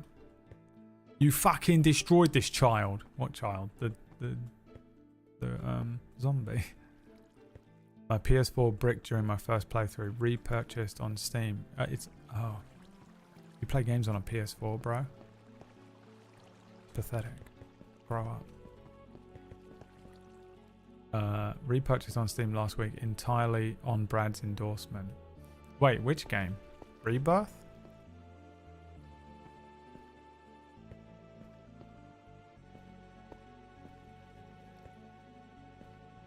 It was available on Steam last week.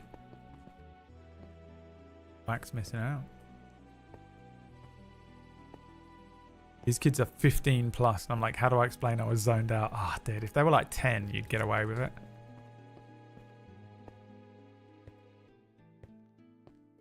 Didn't listen to their long speech. Oh, bro, it's the worst feeling. Evil. Where's that evil song again?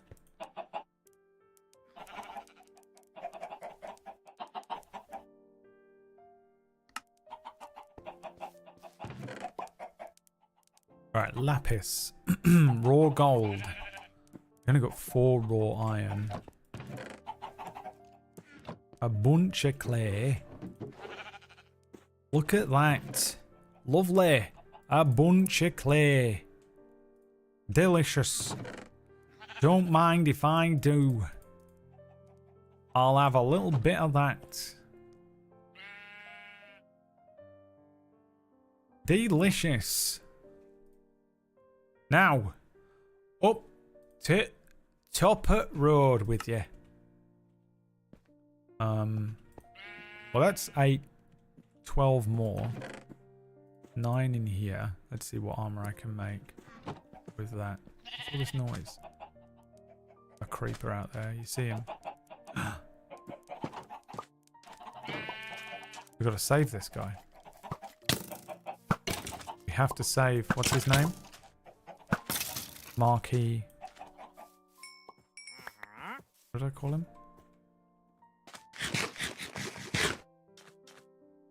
Benjamin.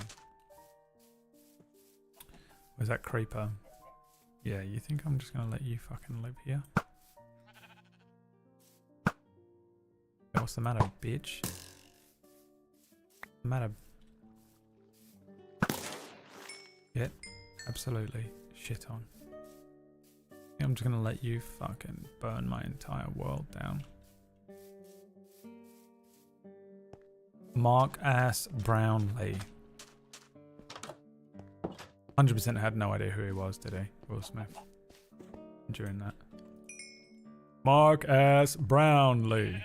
Brown leather boots. Why did I say brown? Brownlee. Brown leather boots. Alright. Armor. So we need helmet. We need armor. Iron chest plate. Legs. That's it. We've got no more room. But we've got leather boots on. This is unbreaking. We should just keep that on until it breaks, right? Yes, bruv. Alright. Jobs are good and son. We fucking done it, ain't we? Jobs are fucking good and mate. We can destroy this sign. Okay, what do we need? What do I need, guys? What was the plan? Baking cakes? What did I need for cakes? Anyone remember? Oh, pumpkins, wasn't it? So I just need to go adventuring again. That's annoying. Finding pumpkins is hard.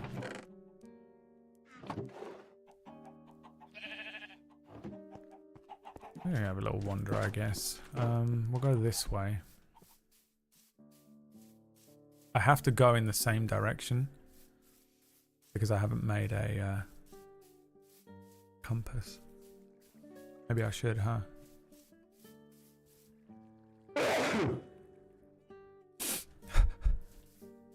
By the way, it hurts my chest so badly to sneeze, which makes me feel like whatever is wrong with my heart is real.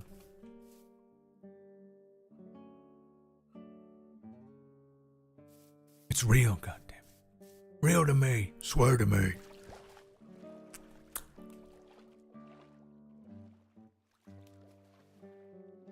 was loving it, but having the system die near the end kind of said, oh no, yeah, I fully 100% agree with that. There's nothing. It's like when the game crashes and you realize you've lost a couple of hours of like gameplay.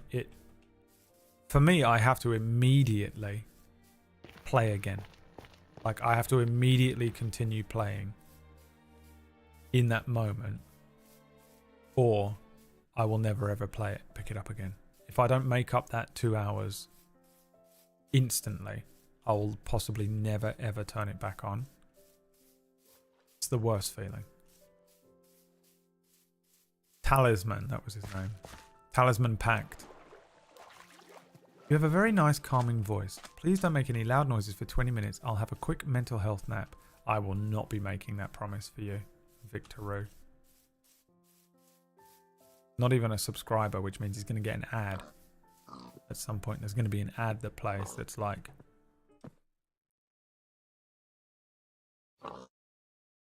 Really thought that was going to play some sounds there. Did my thing crash? Yeah. Stream could crash any second. The D drive. Oh my god, I haven't told you about the D drive. Have I told you the D drive story?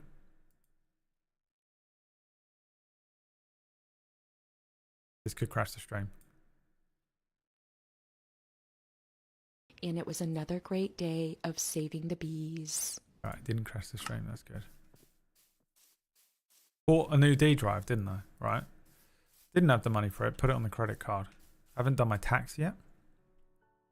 So I was like, I'll put the D drive on the credit card and do it. Because I knew that yesterday was going to be one of two things for me. I was either...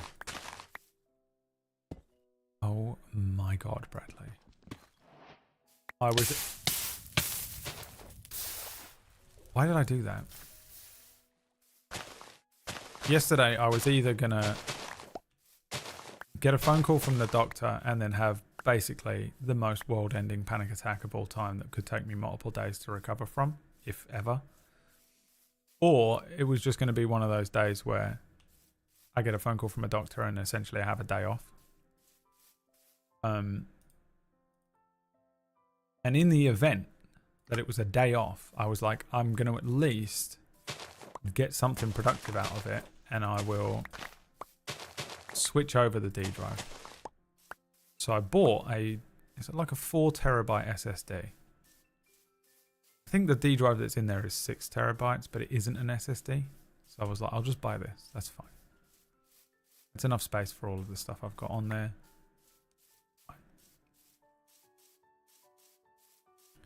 I order it, but I was like, I don't think I want it delivered to my building. Like most of the time when I have a delivery, I think I literally have something downstairs. I'll just have it delivered to the building and it will either get dropped off outside my door there or downstairs in the lobby where anyone can steal it. And I don't really care if most of the stuff, if I go down there and it's been stolen, I honestly will just accept it. It'll be annoying because it'd be like, it'd be £5 I lost, you know. But with the D drive, it was like £200 or something. So I was like, well, I'll have this sent to one of those Amazon lockers, you know? There's an Amazon locker pretty nearby me. And I'll just fucking go and pick it up from there. So I had it sent to an Amazon locker. It arrives yesterday. I go to the Amazon locker. I put in the code. Open the Amazon locker. Nothing in there. Nothing in there. And I'm like, what? How is this possible? This is like... What? So I'm like... my first thought is user error. You know, every time I'm like, what have I done wrong? Because I'm stupid and I've fucked up somehow. Oh, why do I keep doing it to myself? But I'm like, there's no way I could have done this wrong. It wouldn't have opened. So I was like, well, this is fucking annoying. And I come home. I was like, I just guess I'll go home and fucking look. So I go home. And I go onto Amazon. And I'm like looking for the button that is like, this order was not delivered. But it doesn't exist.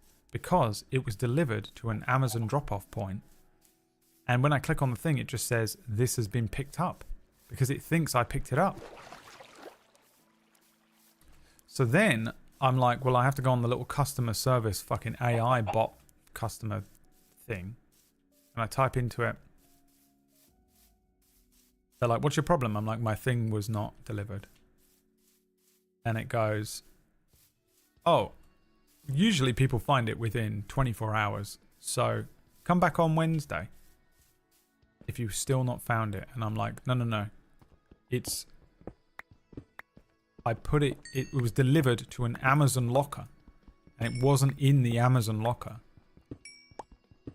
And it goes, have you tried asking your neighbors? Try asking around with your neighbors. And then I wrote, no, because it's not missing from my fucking house.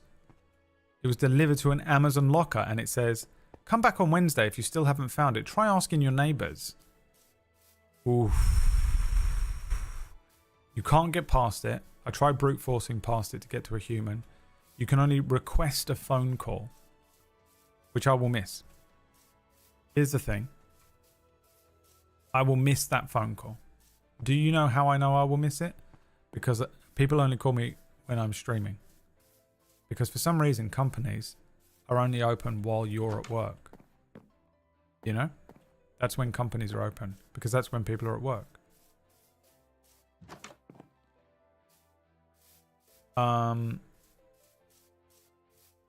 So now I'm just unlocked. I don't know what to do. We can continue this journey if I sleep in this bed.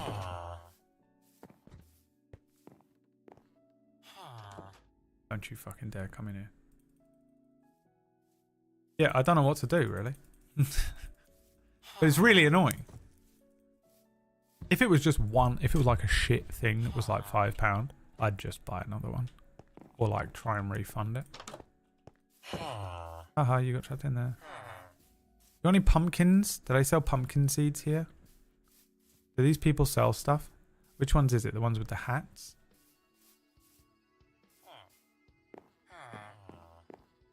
You there.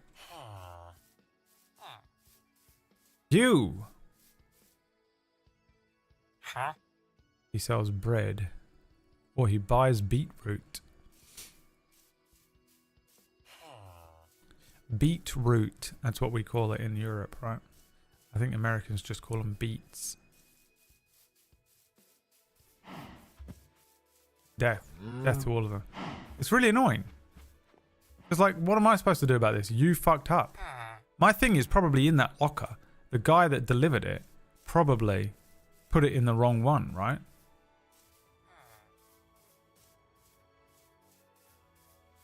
That's what it is. He probably put the thing in the wrong... What's it?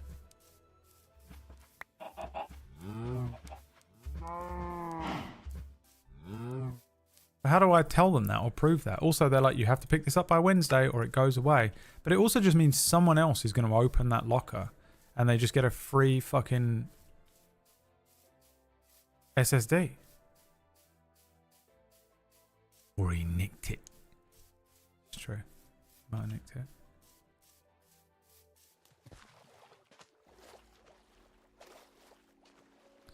Either way, I'm so pissed. I'm just so pissed. Yesterday, I just couldn't. I didn't care. I was so tired. I was just sitting around waiting for this fucking doctor to call me, which is one of the worst psychological places I can be, by the way. Waiting for something gives me so much anxiety. It doesn't matter what it is. If I know there's something coming up, I just get anxiety about it. It could be something I'm looking forward to. It could be something fun. It could be the worst thing ever. I will have anxiety about because you've given me a date and a time and now I have to have anxiety until that time. No matter what it is. Can't stand it. And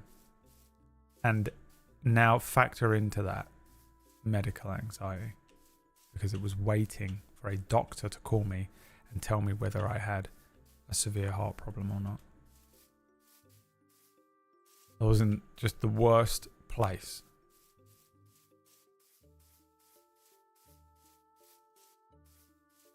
Stun locked. So I didn't care about the D drive. I just gave up caring.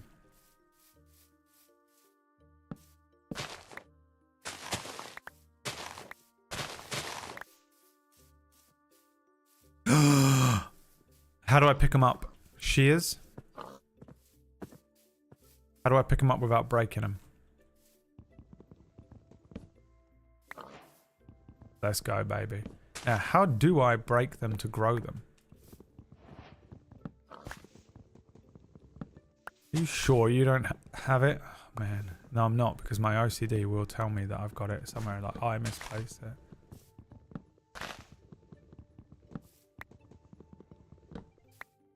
I also ordered a little table. I broke my table. God, let me tell you something. A few nights ago, I don't know when it was, I got up to go to bed. It was like midnight. I was on my sofa watching something. And I stood up and accidentally, slightly... You been waiting on that this whole time, Annie? Haven't you been in here all morning? Am I crazy?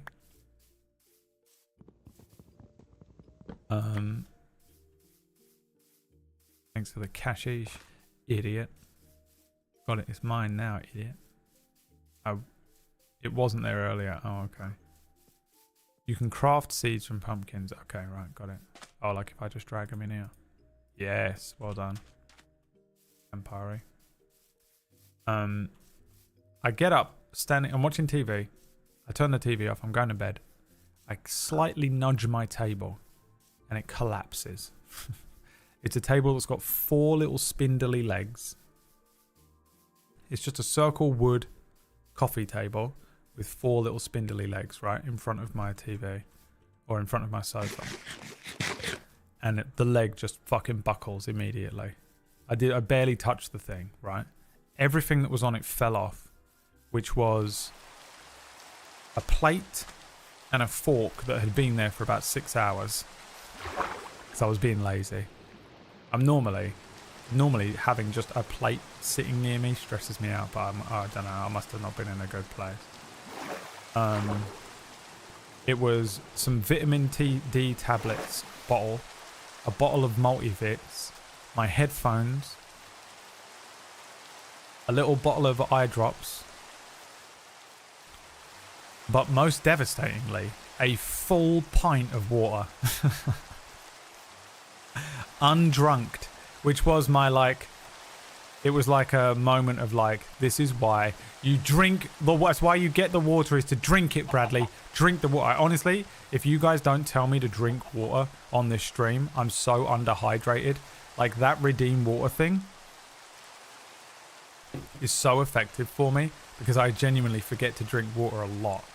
I don't feel thirst ever. So I have to like, I have to look at water and go, oh, I must drink that. And I didn't. Anyway, like a whole fucking undrunked pint of water straight on the ground. And it didn't even like spread. I don't know how to describe this. It was almost as if the pint of water landed perfectly so that it just, the whole thing was isolated to one point. I was like, fuck, that's going to go downstairs. That's going to go through the fucking flooring straight into that downstairs ceiling. Minimum create a stain on their ceiling. It was brutal.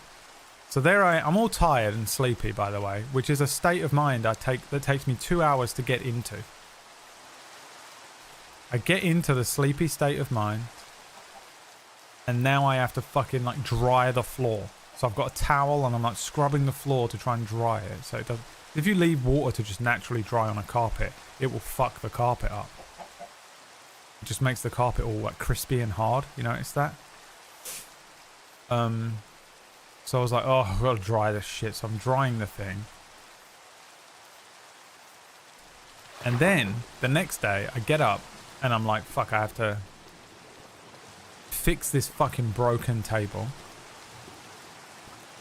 And I had consigned myself to buying a new table. I think I did buy a table, actually. But I still wanted that table for the next couple of days, right?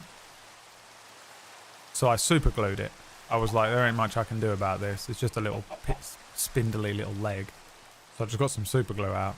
and super glued the leg back in. It seemed stable enough, so I put it back. I put all the stuff back on it. I'm not even kidding. I swear to you, hand on heart. Hand on broken, diseased heart. That night, it's 12 o'clock. I'm all sleepy. I stand up and I slightly nudge the table again.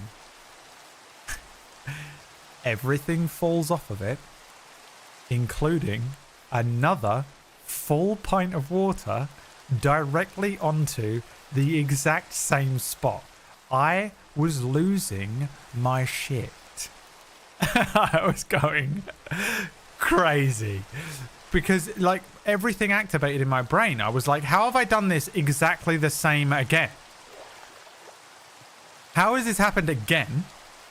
How is it that like, am I so OCD that I even stand up from the fucking sofa in the most routine way and nudging the table has become a part of it? Not only that, but everything has fallen off the table and this pint of fucking water has landed on the wet patch from last night. How? I went crazy. Why did you put the water on the super glued table? The table was stable, I'm telling you, it was a stable table. I tested it. And you know what? I remember now. I remember the real reason. I took my water, which was one of these. It was a whole one of these, right? Fell upside down and poured out of the end of this, which is why so much water came out into one place. And I put it on the floor in front of my sofa. And then I went, if I put it on the floor, I won't see it. So I won't drink it. Because I don't feel thirst. I have to look at a thing of water and go, oh, I'll drink that now. I try and time it. I try and factor into my day. I'm going to drink a whole thing of water. Right? Which I normally do at 11 o'clock. It's how psychotic I have to be. Sometimes I can force my OCD to do like things that are good for me. It's quite hard to do, but it can be done. So I went, fuck it, I'll put it on the table because then I'll see it. That's what happened. I remember now. Thank you for reminding me. It was my own fault, but also. So I put it on the table because otherwise I wouldn't drink it. And I didn't drink it. I just fucking kicked the table over again.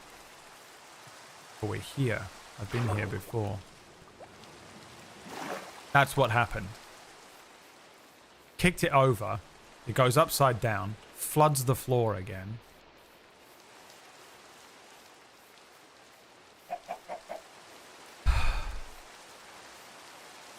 So I was like, fuck it, whatever. Next day I get up. I've super glued that table back together again. If you don't believe me, I'll show you it. I'll show you it. You don't believe me. We do believe you. I will show you it because you don't believe me. Anyone have this? I have to prove it to you because you don't believe me, disease in your brain. And everyone's like, we believe you. You're like, no, let me overcompensate right now because you don't, I don't know why you don't believe me, but.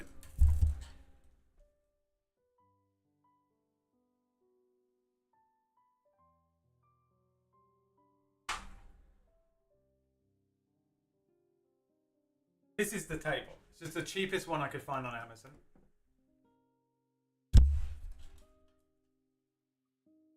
Pretty stable. There it is.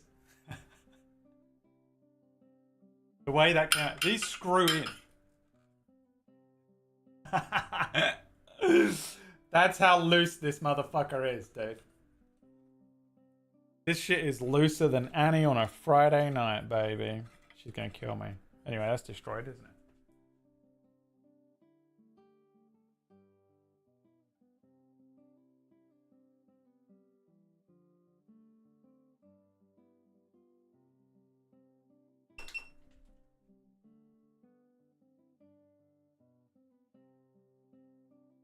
So, I buy a new table, right?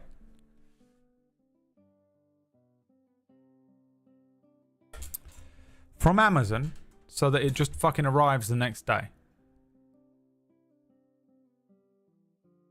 On Amazon, I've done something a little bit naughty. For some reason, my building's intercom system does not link to my apartment. Why? I don't know. There's not even a phone. It's not like it's broken. There's just nothing. Now, I think some people's does work, but if you go downstairs and you dial in my fucking room number or whatever it is, you know, my apartment number, into the intercom, it rings, but no one will ever answer because it's not ringing anything. I can't link it to my phone. There's no way for me to let you in. If you come to my door and dial the thing, I have no way of letting you in or knowing that you're even here. Now, is that the most annoying thing of all time? Yes. Yes, it is. Is it sometimes not? Because there's probably people just dialing just to, you know, like get in here. But I never hear it going off. So I don't have to have the fucking someone's at the door ever. That's kind of a good thing. So it's really annoying. But on Amazon, I've just got a thing that says, look, you have my phone number. I know you do, because before people have called me and been like, hey, we're trying to deliver something. So I know you have access to my phone number. You can call me. I also have a thing that says, you can leave this downstairs. You can leave this outside. I don't care. You can leave this upstairs in front of my door. I don't care where you leave it. Leave it within a block of my house. Give me a D&D quest. Give me a geolocator thing. I don't care. Just leave it nearby. I'm not ordering anything that I care about enough to my house that I care if anyone steals it or it's destroyed. I'll buy another one. This is the type of person I am. I'll just click a thing that says send me a new one. On Amazon, you click a thing and it goes, oh yeah, send me a replacement. If it's under like £100, they don't give a fucking shit. You could probably get 2 of everything. Probably people do. I don't care. If I'm going to order something expensive, I'll send it to one of them lockers and go there. And it will definitely be there. Was my logic until yesterday. And now I've forever, I'm going to have anxiety that I'm going to go to that locker and it won't be in there for the rest of my life. Thank you for that. That's how my brain works. Right? So I've even put on there the door code for the delivery driver. Here's the door code. Let yourself in. Access to the whole building. Put in these 4 numbers and you can get in here. I don't give a shit. Everyone else in this building's an asshole. Fuck you. Right? I know they have so many options. I've clicked every option on there that is leave it nearby, leave it with a neighbor, leave it in the lobby, leave it outside my house, leave it by my post box, which is outside the front door. And here's my phone number, and here's the access number to the building. And then it comes up on my phone. Your table is being delivered by DPD. Now, if you're in the UK, you might know what that means. But it's the delivery service, and they're called DPD. Now, every delivery service in this country is different. Some of them are better than others. Some of them are not. If it says DPD, you will never ever get that delivery. I cannot believe this company is in business.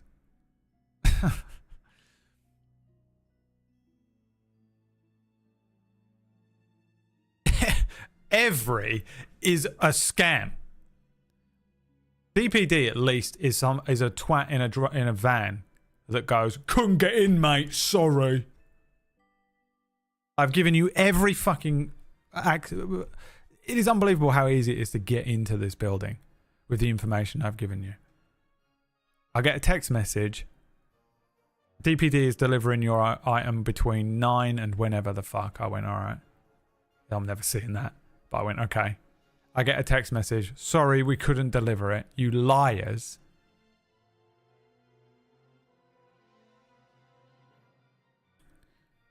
So I was like, fuck it, whatever. If it says every, honestly, every, I just don't understand how every is so confusing. Every is why I couldn't get this, which isn't even what I ordered. Remember, I want you to bear in mind, this is the 4th thing that I ordered that arrived. Of the 4 things that arrived, 2 of them never made it. All 4 of them, no, that one wasn't. The first 3, every. It is so confusing what the fuck is going on with every. I honestly, at this point, like, when I get emails and texts from every and you have to fucking fill in the stuff, it feels like I'm being scammed. It honestly feels to me like when, you know when it was like, I'm an African king emails or whatever? It's like one of them. Every is so bad, is so confusing. I've never in my life ever received a parcel from every. DPD is the worst one for, at least it doesn't feel like a scam. They're just not even trying. So I'm like, okay, DPD, I know you ain't delivering this to my house and I'm not going down this fucking road with you. I'm not going down this road with you, bruv. Where I tell you to try again tomorrow. I literally went straight into it and was like, deliver it to whatever the closest pickup point is from my house. Which for some reason, Dylan, is a co-op. Which I had no idea the co-op did.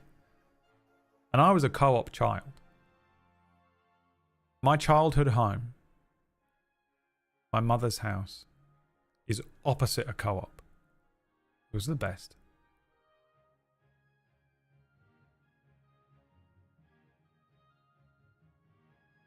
So they're delivering that to a co-op today, and I was like, fuck it. I'd much rather go and deal with someone who works at the co-op. I saw the most beautiful person I've ever seen in my entire life at the co-op the other day. And also, there's a cool, like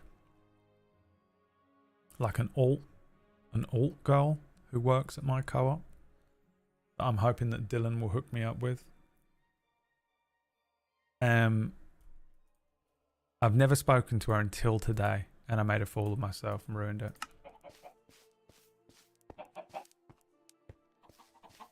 But maybe I can go back and be like, hi, I have this delivery supposed to be coming here today. And also, I don't know if this is something that I needed to tell you or not, but I am astonishingly rich. I'm actually astonishingly rich. If that was something that I needed. I'm not sure who I need to talk to about that. Did she laugh? Did she laugh about what? I didn't tell you what happened with her. What? What do you mean, did she laugh? Or just at me for walking in? She just laughed at my face. Right, we've got 10 pumpkins to make food with. We're there. We can make pumpkin pies. But I'm gonna... Do I just grow these in... can I just put pumpkins in the ground? Or do I have to hoe the ground? Yeah, I have to hoe it. Fuck.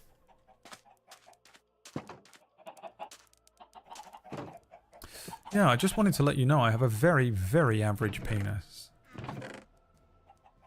I wish I could say that. That'd be nice to be able to say that instead of going out and be like, I have to forewarn you of the abysmal state of what you're about to witness. I have to forewarn you. Now I can put pumpkins. These were, you said it was 8, chat, right? So I can, this will work. Shouldn't this go dark brown?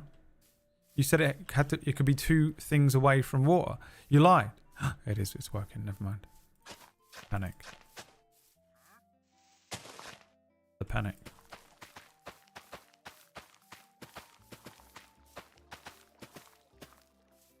What did you say? Can I do another row? Motherfucker. Up to 4 blocks from the water. Tuesday D&D starting up again. I'm very happy for you. How happy are you about that on a scale of 1 to 10, Gary? On a scale of 1 to 10, how happy are you about Tuesday game starting up again on a scale of 1 to 10?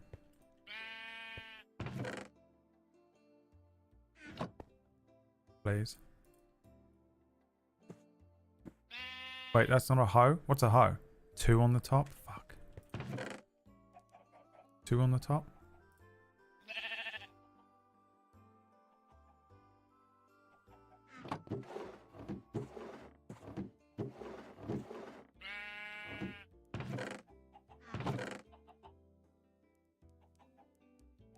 Make a copper hoe. Probably last 20 minutes, won't it? No? What's a hoe? Oh, you just can't make it out of copper? Is that not what I built? This is bullshit. Alright, we'll have to do it out of stone then. Again.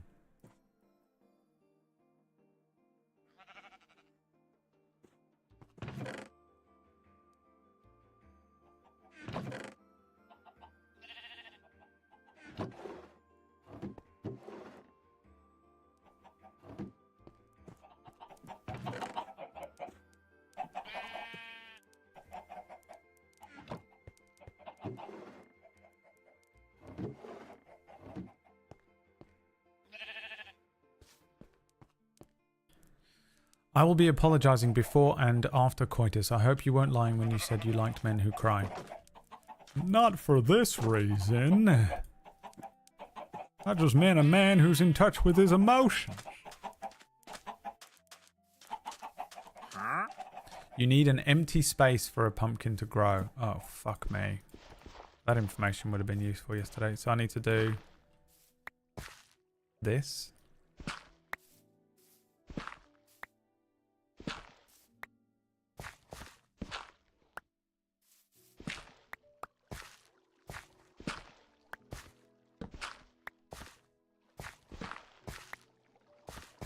That one's growing. Guy's lied to me.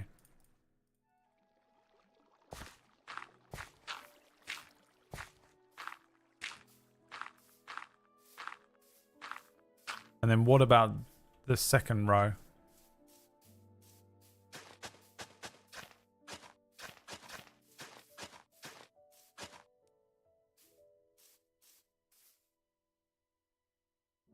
Can I do them like staggered like this?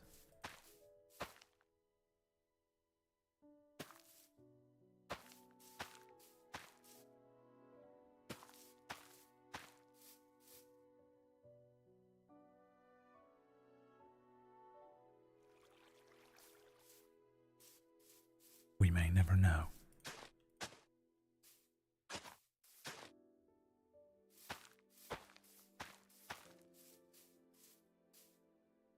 Pumpkin Island. Come along to Pumpkin Island with dark oak trees, yeah. 8-player seems to keep cancelling last mine with either not feeling up for it today or sick, not sure what's up with that. Bullshit players, dude.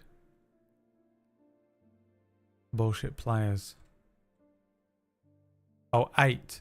Your 8 is your excitement level. Brad, tell us these horrible stories from your life. Tell us now the best thing that happened to you since yesterday. Or which one do you want? Brad, you tell us... Oh, hang on. You tell us all these horrible stories from your life. Tell us the best thing that happened to you since yesterday. Probably not finding out that I have... Or finding out that I don't have a life-threatening heart disease. Oh, they're following me because I've got pumpkin seeds. It's hilarious. Come on in, boy. Come on in. The next best thing that happened to me was very easily achieving Gold 3 in Marvel Rivals. I got an okay night of sleep, which is quite hard for me to do. I assume because the stress left my system a little bit yesterday.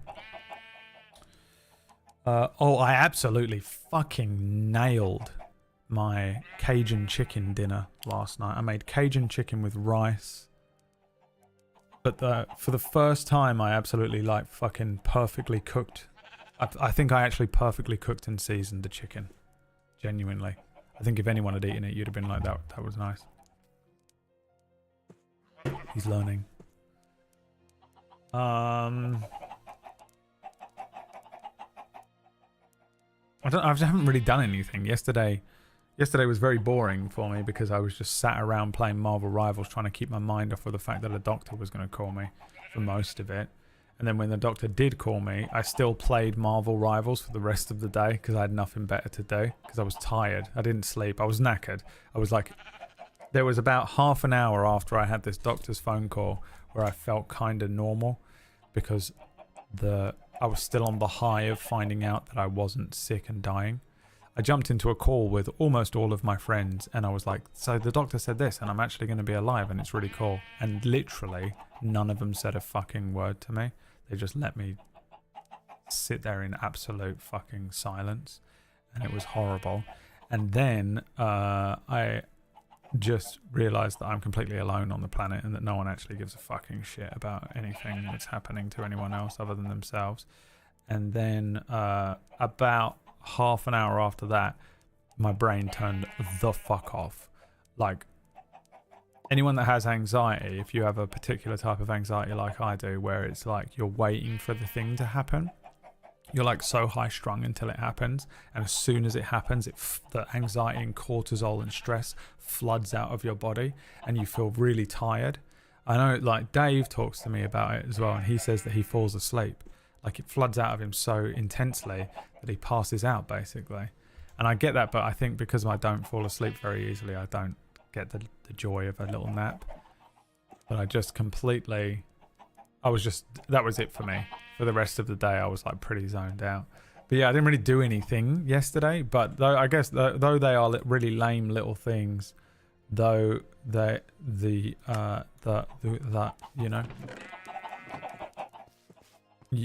those were probably the best things that happened to me yesterday. But I haven't really done anything. Today I woke up, I was like, I can do a workout and like not be afraid of my heart bursting in my chest. So I did a proper workout this morning. And then I went and bought some food. I had to go. I went to the co-op and I saw the only attractive person in there. Made a fool of myself. She hates me now.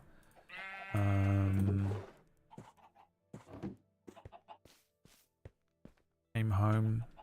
Had some breakfast, played a couple of games of Marvel Rivals, made it to Gold 3. Then I went for a walk with Liam, then I started the stream, so that's it. Nothing exciting. You need better friends. You hear that, Whack, Steven? Whack, it was Whack, Ratch, Greg, and... Maya? Who was on the call? Whack, are you still in here? And Whack and Ratch were in a game. So it's fine. You know when you're like on a call and some people are in the game and some people aren't? And the people that are in the game are like clearly playing the game. They're like they're listening to you like a podcast. But Greg and Maya just let me die. Just sit there and be like, guys, isn't it great that I don't have like a debilitating heart disease problem? You know, the thing that I've been worried about and being tested for multiple months, and it's like a huge deal. Like, I'm probably not going to have a heart attack this week, or I'm not going to be suffering with a severe heart problem. I might have a low level heart problem, but I don't have a devastating one. And they literally, and I'm not... Whack, tell me this didn't happen. No one said anything. It was just pure silence for about a minute. It was like that clip of Ninja. But worse. You know when Ninja's trying to make a joke? Ninja makes joke, no one laughs. It was fucking horrible, man. Saw TikTok the other day, bro. Yeah, literally yesterday, this guy was like, what would you do if this guy's your attorney? And he goes, Iwano, wait, I can tell you right now, my client is innocent, and here are the reasons. It's just literally just Where were you on Wednesday at Web and Woody? Just. You know, it's impossible for my client to be guilty, considering the fact that he was playing. He's on a call Fortnite. with people, by the way. He's got an alibi with his homies. Wait, he went for that. That's valid. Yeah. No one laughed. I'm laughing, bro. That's fine, dude.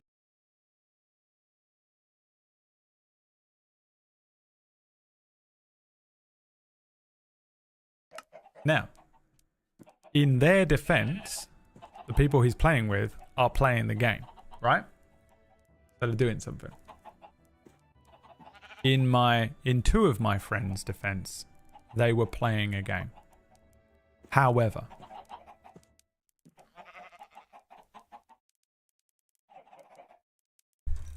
finish playing the quick match of Marvel Rivals.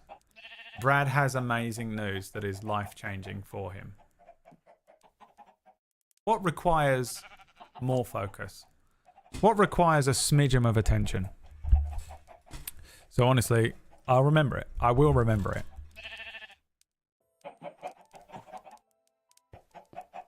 And yeah, I need better friends. You're right. That's exactly what I need.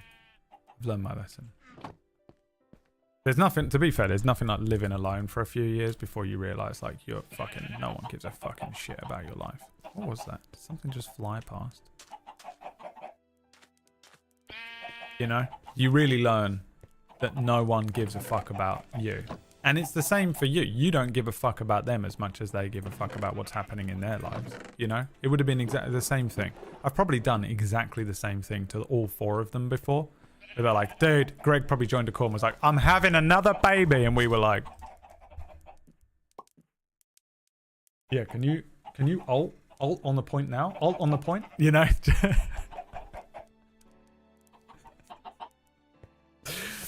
But yeah, it feels really good when your friends do that to you, and it's all good. I will never ever forget it, even if I wanted to, and not in a vindictive way. It's just I will always remember it because it's in there now.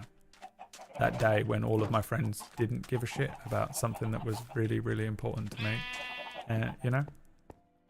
What I wonder is if I had joined the call and was like, I have 6 weeks left to live, guys. I know that I know you guys are like, I know it's just sort of just to bomb you with this thing, but like, just so you guys know, I just got off the phone with the doctor. I know you've all been worried, and you know, a thing that I've been stressing out about, and yeah, basically I suffered a really bad cardiac arrest and just sort of went through it, and my heart has been torn into 3 pieces in my body, and I should already be dead. They've given me a prognosis, probably about 6 months. I probably got 6 weeks, probably 6 weeks left to live.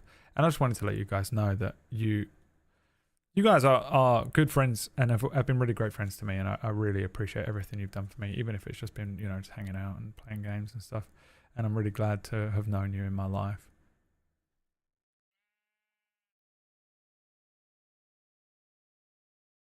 And like silence for like 30 seconds, and then Yeah, can you alt the point? Alt the point! Alt! Yeah, that fuck's sake, dude. God, where are the healers? you know, that's what would have, if that would have happened. I wonder if it was because I joined the call and was like, yeah, it seems everything's okay, but there might be some problems. Or whether it's because, or if I had joined and been like, they've told me I have 6 weeks left to live, I don't know what to do with myself. If they had done the same thing. What do you think, chat?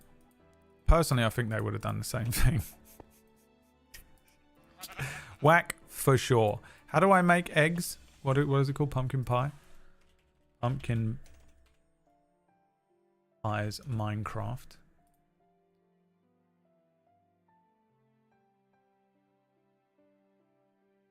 Oh, fuck my life. I need sugar.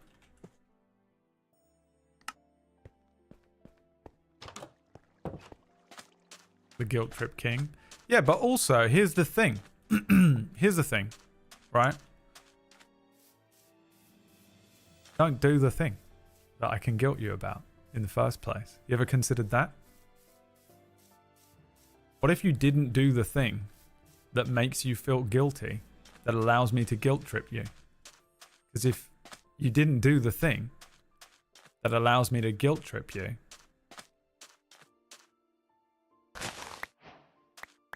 You wouldn't be guilty of nothing, would you? That's not sugar. How do I turn it into sugar? Oh, I have to refine it. Now, am I better off replanting all of this? Bar 1. I can just do this, right? How quickly does it grow? What about, fuck this one. We'll have this one.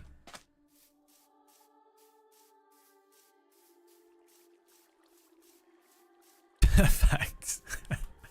This is the thing, man. Like, yeah, I will attack people and you're like, it is unbalanced. My attack is unbalanced. That's fair.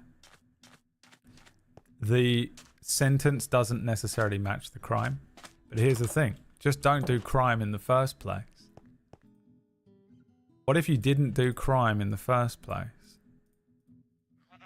There it is. 1 delicious pumpkin pie. He's done it. Eat it. I can't eat it because I'm full. You can't eat when you're full in this game? Trash game. Trash tier video game.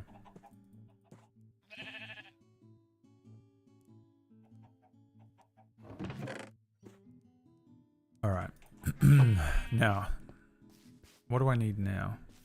The secret ingredient is crime. Wait, what was the question? I was playing Marvel Rivals. Yeah? Where are you? What rank are you? Roll damage. Since you're so great at Marvel Rivals. That is like the police shooting at someone at a traffic stop and shouldn't have been speeding, arsehole. Pretty much. Yep, that's me.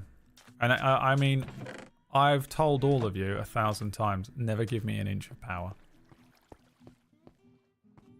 I can't be trusted with it and I can't handle it. You know? I'm an asshole, but I know it. At least I admit it and I know it. Unlike the rest of you. Oh, he's growing. Daisy's growing. Why do these ones take so much longer? Why does some of them take longer? Is it just that? Is there an RNG element to stuff?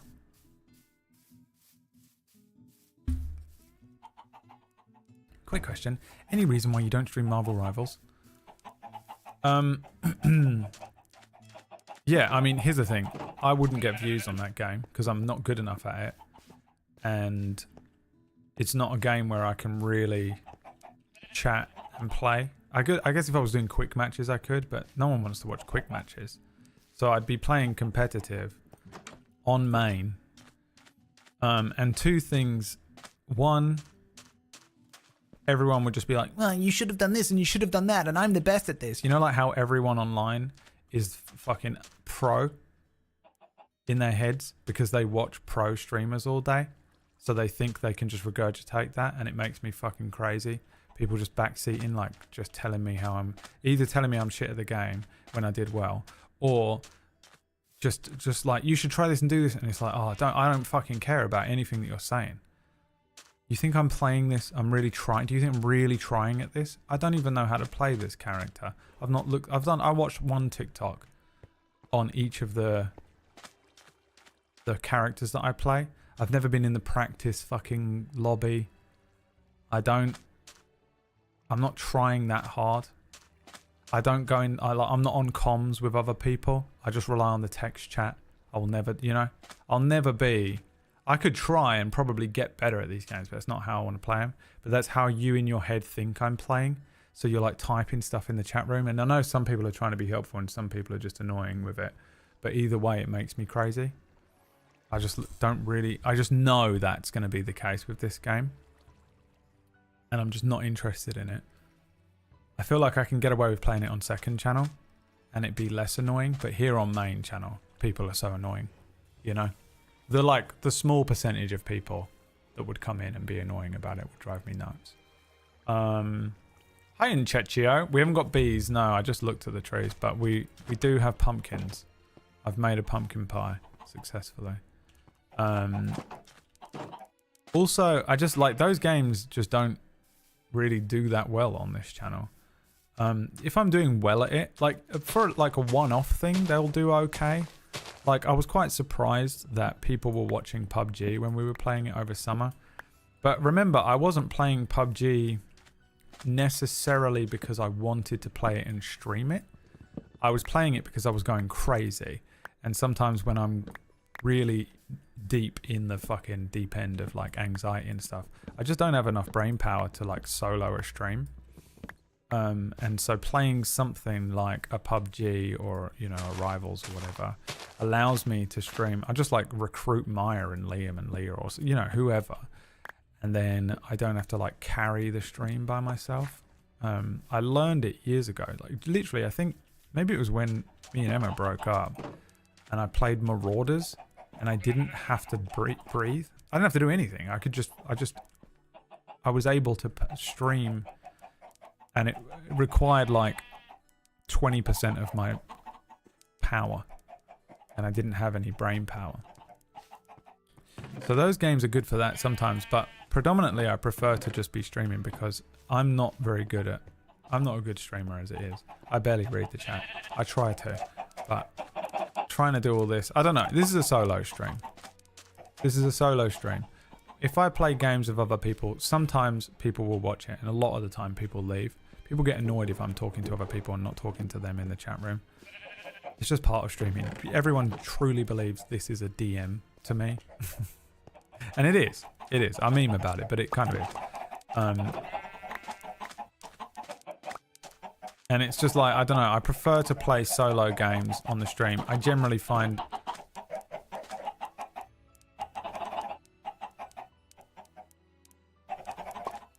I generally find that my numbers are better, my metrics are better, which again is a thing that I'm not a huge fan of worrying about, but is a thing that I do have to be concerned about from time to time. And like if I stream Marvel Rivals, I'm not good enough at the game. What the fuck? I'm not good enough at the game to justify like really streaming it for a long time. And I think people in chat would annoy me, and then that would tilt me out and make me not enjoy the game for the rest of the day. And I think after a couple of days of playing it, no one would be watching it anyway. People prefer this kind of game. I can't play games that I like, can I? If I could play games that I like, I'd be playing Marvel Rivals and Final Fantasy X right now. You think I'd be playing Minecraft on my own? What are you, crazy?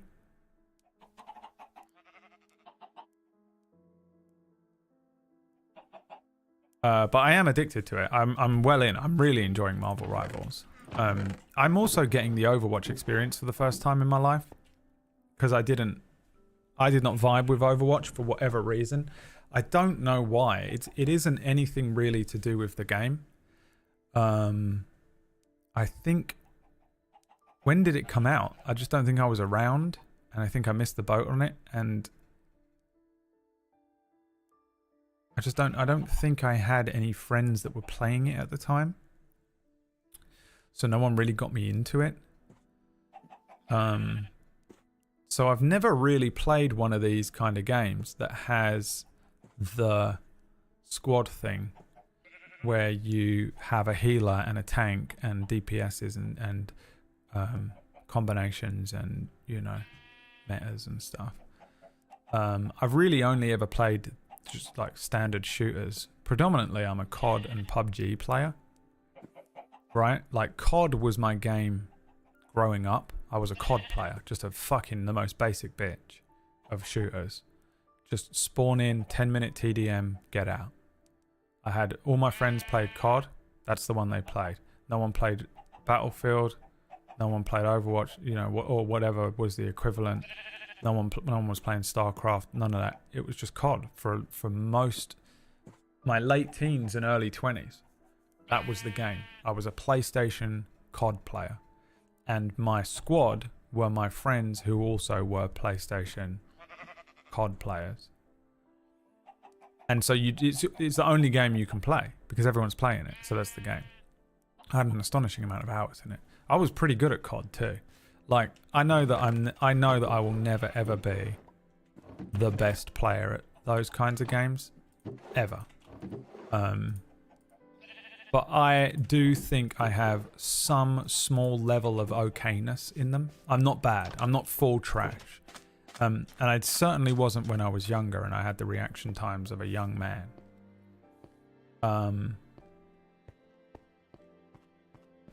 The Black Ops, Modern Warfare 2, Black Ops 2 era was my COD era, whatever years that was. I got pretty good at that as a PlayStation player. I was coming out on Black Ops 2. I was legitimately coming out of free-for-alls with 30 and 0. I had an AK with a suppressor on it, and I was fucking wrecking. I tune in to hear you rambling more than watching the games. Yeah, I know, but sometimes the games don't allow me to do that. Case in point, Dragon Age on hard mode. I was trying, because I'm trying too hard to be good at the game. I'm not really able to ramble. Sometimes I don't want to ramble though. Sometimes I am, like, it's tiring to be constantly talking and on. It's a hard job in that sense, this one. It's a bit like going to a party for 4 hours every day. You have to use sort of a social energy. And sometimes it's nice to play a game with like other people, or play a game that is like, you know, I like the gameplay can hold your attention. That's why I like playing story games sometimes, because there'll be a day where you'll get lots of like story, and we can get involved in story, and like a cutscene. I can just like the cutscene is the focal point, and not me and my commentary on it, and I can talk about it afterwards. But there haven't really been any good ones recently. You know, like Alan Wake 2, maybe. I don't know, a couple of others, but they've been pretty sparse. And for a long time on this stream, I was playing a back catalogue of older games that were like that. So it meant that, because I missed a good period of gaming because I didn't have a PC, or I was a drug addict, or I was playing COD or something instead because my friends wanted to play COD, so that's what I ended up playing. So we had a back catalogue to get through, but we basically did it. We played every game there is. There are no games left. Not games that are popular enough. Did I double back on myself somewhere in there? That's annoying. You know what? We'll go this way.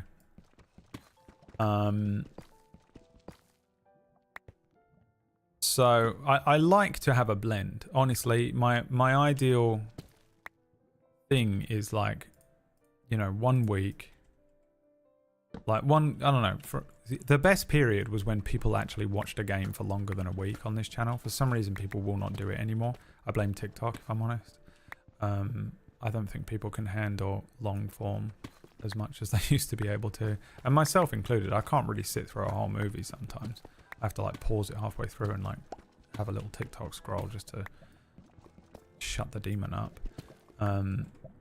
But yeah, I was a COD player for a long time, and then coming off of COD, it wasn't a huge amount of time, but there was a period where I played some other games. I got back into PC gaming and was playing a lot of Civ and stuff like that for a while with Liam in between COD sessions, and then I ended up playing League. I got into League for a short period of time. I was a League player, never good. I literally do not think I ever made it out of silver in League. I might have got gold. I might have been gold for a week. But basically I was a silver 1 player for fucking ever. I was never good at League, but whatever. And then I started playing PUBG. And PUBG I got quite good at too. At this point I was starting to get old. I was in my early 30s. And predominantly PUBG is a thing that you can watch me play. I streamed a lot of it. It was one of the first games I streamed for a long time on the channel. And this is the point that I'm making. It's taken me a long time to get to it, I know, but yeah, you can go back. I was playing PUBG for a long time it was while I was working for Felix, and I was just, we would play together as well, and I played with Liam and Andrew a lot, and I was in those tournaments. They were like creator tournaments, but you know, like I was actually able to sort of hold my own, and some of the people in there were like legitimately pro, and I wasn't. You know, again, I'm not the type of player that sits there sweating and learning. I feel it out, man. I rely on whatever natural talent I have, if any, to carry me through everything in life. I will not study. Yeah,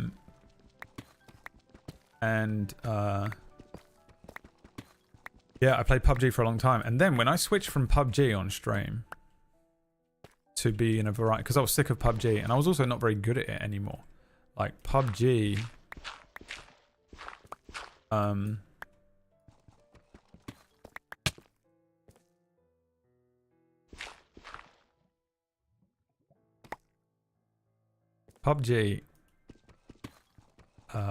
the skill ceiling rose because I was playing in it when it was sort of less popular, and then it got a lot more popular, and it grew, especially in like Korea and stuff. Like you play against too many Koreans in any game, and you're gonna eventually you will lose. You will start to lose more and more and more. I don't know what it is about Koreans in gaming, but sometimes when they really lock in, they are so good at it. How is that possible? Culturally, they must have something in their culture that just like there's absolutely no shame or something. I don't know, but they get really good, right? Yeah, I got worse at PUBG, but I actually think everyone else got better, and I didn't. It's that curse that I have. So I was sort of sick of playing PUBG every single day, and on top of that I was getting worse slowly over time, so I switched to variety, and I lost a lot of viewers in that time. It's the most viewers I ever had on PUBG. I think at one point I was sort of averaging about 400 viewers a day or something like that, for a good portion of it, and I just fucking longed it. I couldn't stand it anymore. I just couldn't do it, so I switched off of that and went to variety, and that was when I started playing through games that I wanted to play. It was also when I really became like a true, maybe full-time streamer. It was a little before I was truly full-time, which was 2019. I think, you know, it was maybe 2017, 2018. I don't know when it was. But I started trying to play games that had stories in. Like, I actually have a lot more passion for games with stories in, like Final Fantasy and stuff. I have a I don't know, just like an instinctual affinity to like FPS games, but I hold no like love in my heart for them. Exactly, you know, like some people like Halo was my childhood. For me, Final Fantasy was my childhood, and COD was just this thing that everyone was playing, and I love playing them. I don't not enjoy it or anything, but it's like I don't have like a love for it. There is no artistic, creative expression in those games exactly, so it doesn't connect with me on any deeper level than entertainment, just basic entertainment. As much as I can enjoy certain things about it, you know, there is creative expression in like some of the solo campaign stuff in COD games, and even with Marvel Rivals, like the art style is really beautiful. I really actually like that kind of thing, but the love that I have in my heart for gaming comes from any game that had a story in it. Final Fantasy games predominantly, but still you've experienced a lot of them with me. Disco Elysium we were talking about earlier on. There's lots of games that I hold love in my heart for. I don't hold it in there for FPS. I feel nothing for FPS games. So I switched to games that I missed out on. Things like Mass Effects and stuff. I'd never played these games. There was a good period of my life where I just missed out on a chunk of games, and I was finally able to play them. I'm out of torches.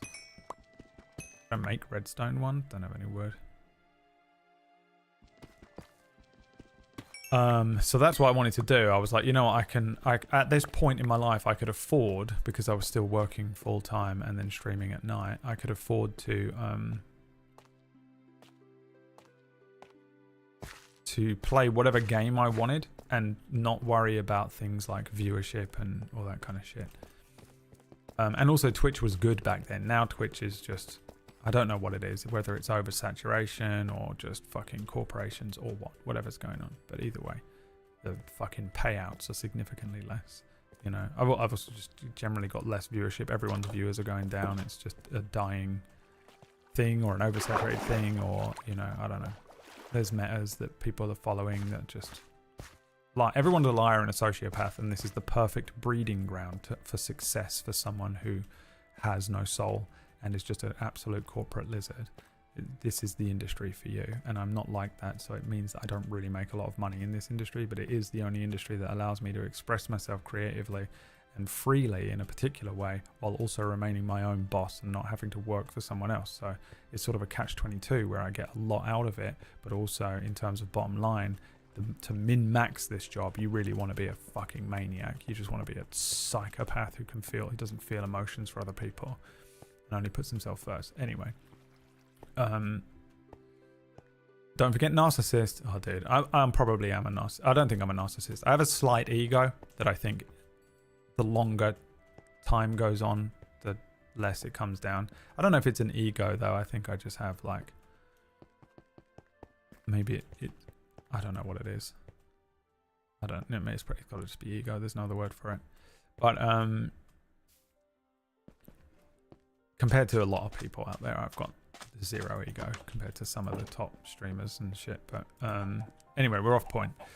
This is a long way around to getting to the fact that Marvel Rivals is the first time I've really gotten into one of these games that has these kind of roles that you play, because I predominantly played COD. I played League, which is probably the closest to this kind of a game where you have like a role to play, kinda. But even in League, you have your own lanes, right? And anytime I played Overwatch or maybe even something else, even like Deadlock, these kind of, I would have these little forays with these games, but they wouldn't last very long, and I wouldn't really become addicted to them. And Overwatch is something that people have really been addicted to for a long time. If Valorant's not one either, is it? I never played Team Fortress. I've never played a single second of it. Valorant's more like CSGO, which is another game that I've never played because it always just looked so ugly and sweaty to me. It literally looks like an ugly game and so sweaty. There is some tactical advantage to CSGO, but I think CSGO is really for people who just have like incredible aim. And incredible like headshot skills, or like not headshots but just aim, isn't it? CSGO. Again, I've not really ever played it, so I don't. I think I have maybe an hour in CSGO in my entire life. One of the things that I liked about League, and one of the things that I liked about PUBG as well, is that you don't have to. You can get by not being the best shot in the world. I think I have fine aim. Again, I trained as an FPS player on a PlayStation. I'm actually quite new to PC gaming, technically. I only really started PC gaming in like 2016. I had a PC when I was younger, but I played Generals on it and stuff. In terms of FPS, I was a PlayStation kid. And most games I played were PlayStation games until like 2016. So I'm kind of new to it. And so I had to learn how to, you know, I never had my child, that, you know, when you're playing against a 17-year-old and they have that reaction time and you're like, fuck man, I remember having that reaction time. But what I do have is a wealth of experience with games, a general ability to play most games and be okay at them, despite lots of fail videos and clips on this channel. And a brain. I have quite a good tactical brain a lot of the time. I wouldn't say I would ever be. I'm not an incredible tactician. I am this. This is problem. One of my problems is I'm not a master of anything, am I? But I am quite good at a lot of stuff. I just cannot master anything. And so I would never be good at chess, for example, for tactical approaches to things. But I do have a good instinct for like what's going on in a game if there's other people playing. And I learned this when I played League. I was quite good at figuring out what the next thing the team would probably be doing, the enemy team would probably be doing. And it's more of a feeling a lot of the time, but I am often quite right with it. I quite often am able to guess, oh, this person's probably going to dive, or this person's probably going to do this, or if I was the jungler, I'd probably be over there. That kind of thought, I think I'm quite good at that. Whatever that's called, I think I'm quite good at it. And I could apply that kind of thought to stuff like League, and I could apply it to stuff like PUBG as well. Situational awareness, yeah. So you grew up with the aim assist? But yeah, but there was no crossplay because I'm old, so it didn't matter. Everyone had the vague COD aim assist that you had. Game sense, yeah, game sense. I think I have that, and I could apply it to PUBG. So one of the things is with PUBG, I think I'm quite good at aiming with things like sniper rifles and stuff, and so PUBG is a sniping game, and I liked sniping. Even in COD, I quite enjoyed sniping. Do you remember before every COD map was very small? You could actually snipe. Like Modern Warfare 1 or 2, where you actually had ghillie suits and you could lay down and snipe into the game. I actually think I would have preferred Battlefield as a game, but all my friends were playing COD. So PUBG, I could apply that game sense to help offset the fact that I'm not the best fucking, like, you know, like headshot guy. You watch these guys who are really at the top of their class and top of their game. All of them are awful people, but they're like incredible at the game. The pros, when you watch like worlds of almost any game, especially if it's an FPS, and they're just like headshotting, and you're just like, it's mesmerizing. You're like, it almost looks like they have their own aimbots on, but they're just that good. I have never and will never have that ability. But when you have like a game sense, you can actually offset some of that inability to be good at aiming and apply that to be good at other areas, like predicting where people might be, or outsmarting them in a tactical way, which gives you the jump on them. So even if they have the best aim in the world, you're already a step ahead of them with, like, maybe you've put like a claymore down, or maybe you've guessed which window they're going to pop into in PUBG, so you can get that shot off, or something like that, you know. Or maybe you can use that to get better equipped or something in something like PUBG. And with League, you can kind of apply that too. So the thing that I'm enjoying about Marvel Rivals is I am not the best FPS player. I'm not going to have the best skills or whatever. But because there are A, different roles, and B, different types of attacks that you can do. So you can place. I played Scarlet Witch for the majority. I don't play her as much now. I have outscaled how she's very much a noob player character thing. I'm still good with her, but you can play something like Scarlet Witch or like the Cloak and Dagger, where it has you just fucking left click and it's doing damage, which I just think is so accessible for so many people to be able to play the game. Like, that's cool on two levels, I think. One, I think it's cool for people who might not have any ability to shoot, you know? And also maybe someone who has like a physical disability. And so holding a controller or using a keyboard and mouse isn't a possibility, but you're maybe using one of the different controllers that you can get that are designed for people that maybe only have like one finger or whatever. But also just gives so much accessibility for people. Maybe you've got like arthritis, maybe you're old, maybe you just have no ability to aim, maybe you just suck at aiming, but you have so much accessibility to be able to play this game. I'm sure this was true of Overwatch, but again, for me, it's why I'm really enjoying Rivals, is that I've never experienced this before. But also there are the different roles, so you don't even have to be a shooter. You can just play Jeff and spit water at people and heal the whole game. I do that a lot. I play Jeff. Jeff's the only healer that I play now, and have played. But anyone can do it. You just sit at the back and heal, and you're actually providing a very important role. It's not like it doesn't matter if you're just fucking free. The only thing that mattered in COD was getting 30 kills. It's the only thing that mattered. Nothing else. Assists meant shit. Deaths somewhat mattered, as long as you weren't dying too much and just feeding, you know. But like, it doesn't matter anywhere near as much as something like League. Deaths matter a big time because you're giving them money, essentially. So for me, I'm really enjoying Rivals because of that element. And I know I'm late to this style of game, but I've never played it. So like you can play these roles where you don't have to be the best shooter ever, and it's so nice. That's nice. Sometimes you're just tired. You just don't want to be fucking trying to get so many headshots and stuff. And then I've also been playing Thor. I actually think I'm better with Thor than any other character. I just prefer playing the DPS role, but I'm very happy to play Thor, and I will play healer. I think I enjoy it the least, but I don't mind doing it because I'm not an asshole. I'd rather win as a team than lose as a DPS or play a thing that I want to do. I don't really care. I know that I'm worse as a healer than I am as a DPS or a Vanguard, but no one cares when you're solo queuing in fucking comps. But like Thor is melee. That's crazy. There's people shooting and there's people hitting with swords and hammers in my game of COD. You know what I mean? So like Thor, I'm having to fucking fly in and just bang people with this fucking dong, dong. That is super interesting to me. So like, again, you don't need to be able to get headshots. You just need to fucking hit someone with a hammer. And I find that very interesting. I find it very accessible. I think it's very...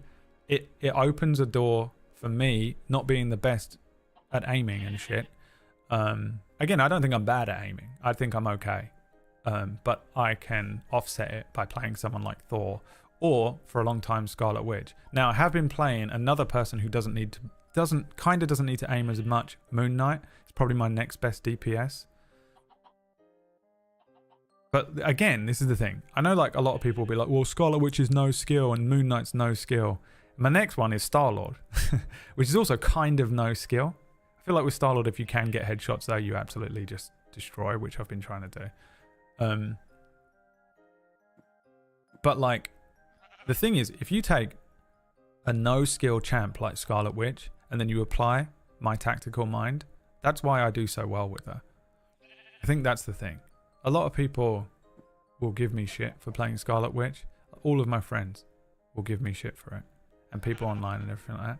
But honestly, I absolutely smash as that character. And I think it's because I'm really smart with the fucking... The shift, the escape that she does. I think people just think that all you're doing is left clicking. But if you're actually really clever with your timings on your throw dart thing, I don't know what they're called. She has a right click where she throws a pretty damaging aim skill shot thing. And then you left click and it just slowly drains their damage. Now, it means you can never get headshots. But for me, the key is making sure to time that shift. Because she can turn into an invulnerable little ball for a few seconds and fly away pretty quickly. Which means, if you just... For me, her main skill is that. That's it. If you get in there, shoot a bunch of people, and as soon as they turn on you, you fly upwards or fly away behind a door, they don't know where you've gone. Now you just reappear, and you're above them. They have no idea that you're up there, and then you're hitting them again. They find you again, you disappear. They don't know where you've gone. You hit them again, they're dead. I got so good at doing that. Because I think it's game sense. I'm like, I know this person thinks I'm going to go there. I know this person thinks this is going to happen. I've just seen this person use this skill. I know that this is this and this is this. I'll use this now. And for me, it was a lot of just, if you are able to smartly use her escape, basically, she becomes a really good DPS, I think. I think that's what people don't understand. Because most people are like, caught up in, I can't play. Everyone's ego and everyone's self-worth is attached to what other people think on TikTok, and mine is so not. I've been so disconnected from it. I'm devoid of it. Obviously in here I'll be like bitching and moaning and laughing and whatever, and I'll just joke or whatever, but deep down I feel nothing. After you've been a streamer for years and people just come in here and tell you you're a fucking piece of shit and that you suck and all this stuff, And like, people come in here every day and just be like, you know, you're ugly as shit, right? And you're like, cool, man, that fucking used to hurt, but now I feel nothing. Everyone has said everything that they could ever say about me on the internet, and I'm like, okay, don't care anymore. And I think that helps me to just not have that feeling when playing these games that everyone gets, where they're like, oh, you playing a no skill character, and I'm like, well, what if I do play a no skill character and then player with an insane amount of skill? And then I got pretty good with Scarlet Witch. Like, I made it to gold pretty much on Scarlet Witch alone. Then I do think she does scale off a bit. For me, playing her now is kind of just situational. I literally at this point just have, depending on the map, which ones I play between Scarlet Witch, Moon Knight, and Star-Lord, and then sometimes I'll play Bucky. I just don't think I'm as good with him because he does kind of rely on headshots. When I get good with him, I get real good. It also feels amazing when you just fucking dominate someone as Bucky. You put a couple of shots in them, drag them towards you, shoot them again, lift them up in the air, shoot them again, and they die. And then you get your ult and you jump up in the air and fucking kill someone else next to them. Then you jump up in the air again and like spank a Vanguard with it, and then shoot them twice, and then the ult comes back, and then you jump up. It is so, when you're in the zone with him, oh, it feels good. But I don't know if it's just I'm not good enough or I'm old or what, but I think for me, he is one where me at 17 would have fucking probably destroyed with that character, but I'm too old now, and I know it. I'm too old. I don't have the reaction times that I used to have. And I just struggle. I am not and have never been that good as at aiming, you know, at fucking shooting. I'm good enough to hold my own, but not so good that I will confidently, you know, I just know I'm not going to stack up to most people that are going to be playing these characters and stuff. So with Star-Lord, I like playing as a Wasp. Star-Lord, when I did play Overwatch, I played Tracer and Reinhardt. Now, Reinhardt has not translated to me at all. Reinhardt is presumably either Doctor Strange or Magneto, and I just don't think I can do that in this new game. I'm too aggressive, basically, and I can't get rid of it. There's something about my playstyle where I'm very aggressive. Now, even when I'm playing Jeff, I quite often find myself in the front of the fight spitting and attacking, and I'm like, I have to manually be like, no, and just reconfigure my brain. But yeah, I can't do it. So if I'm playing a Vanguard, I have to play one of these, one of the like dive Vanguards. So it's Thor. I think I'd like to learn Venom, but I haven't played Venom. But Thor is my favorite way to play a game. Star-Lord is my favorite way to play a game. I probably should learn Spider-Man, but I think I'm too stupid. Because I love being, and when I played COD, I was this way a lot as well. I would equip like a submachine gun, lightweight, and quick reload. And I would run in, and I played Tracer on Overwatch, which was the same thing. Run in, fucking find someone on their own, brr, they're dead. Vanish. Play like a rogue. Just disengage, vanish, hide, reload, appear on the fucking other side of the map because I'm quick. Kill someone else from behind.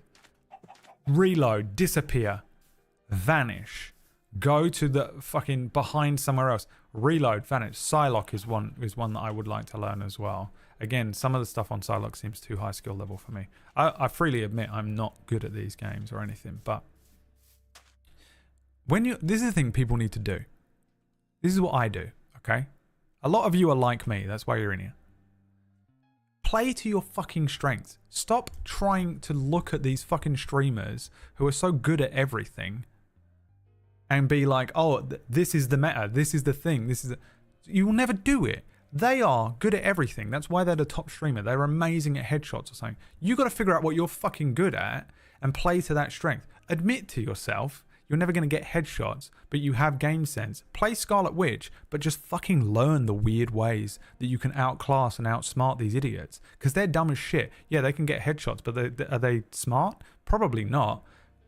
Figure it out. Appear above them.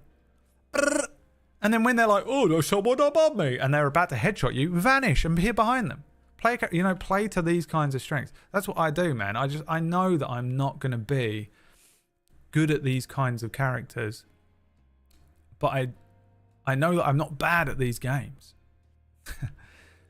But you have to play to your strength. Figure out what you're good at and then maximize that rather than trying to like look at all these other people. And like, I see it so much with people, and like it's really hard when you're playing these games. Like everyone's on TikTok being like, yeah, you this is my opinion on how you feel, you should play this or whatever. And it's like, well, I just beat everyone with this fucking character that you said is a low skill character, and I just dragged myself up to gold in solo queue on the worst character in the game. And I know gold isn't fucking celestial or anything, but I can be proud of it because you said I was shit, TikTok guy. You just said I was shit and this is impossible, and I just proved you wrong. So what else can I prove you wrong about? You know what I mean? And it's literally about playing to whatever strength you have. You will have these strengths, and for me, it's playing into the fact that I'm naturally okay at a lot of things. I'm naturally okay at shooting and aiming. I will never be the best at it. I'm never going to play the character that requires amazing fucking aiming. Never. But I can play a character that requires some aiming, but some game sense, which is kind of why I'm starting to really feel out Star-Lord, because if you can aim well enough, but also I play him like a wasp in my head. This is how I get into the fucking zone when I play Star-Lord, right? I become a wasp. Me and Greg were playing Star-Lord and Spider-Man the other day, and we were Team Wasp. A wasp in the car is the worst thing ever. That's what you want to be. These people are trying to drive their car, and you want to be a wasp, but you don't know. The thing with a wasp that is so scary is you don't always know where it is. How annoying is a wasp that's like, yeah, and you're like, and it's like, and then it goes fucking silent. Because where's it gone? It's landed on a window, so you don't know where it is, and you're like, oh fucking Christ, where is it? Where is that little bug? Jesus Christ, where is it? And you become upset. Where is it? Where is it? Where is it? Where's the fucking? Where's the? It's over there. Where is it, dude? That's what I become. I play to my strength, guys. What's my strength? The most annoying person. I weaponize it. I become the most annoying person on the battlefield. A lot of the time, I do psychological warfare as well. Now, what is psychological warfare? I love how I'm teaching you Marvel Rivals. Everyone in here is better than me at the game, including Unchechio.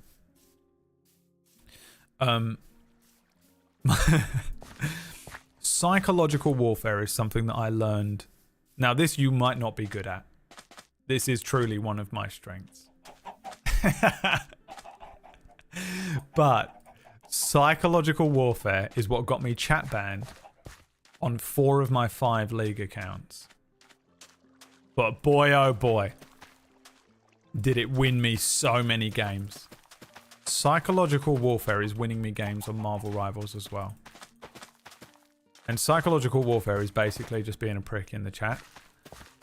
But fuck me, is it effective? Because you can tilt an entire team so easily. If I can tilt you, by the way, I will. That's nothing to do with the game, by the way. That's just in life. Have you seen me with my closest friends?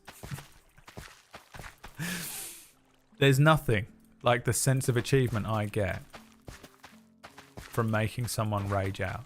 Now, you might be like, Brad, you're a dickhead, you're a bully, you're a mean. Blame my father. Okay, he'd instilled this in me by being an asshole and being bigger and stronger than me, but I was smarter and wittier than him. Turned me into the Tilt Master in general.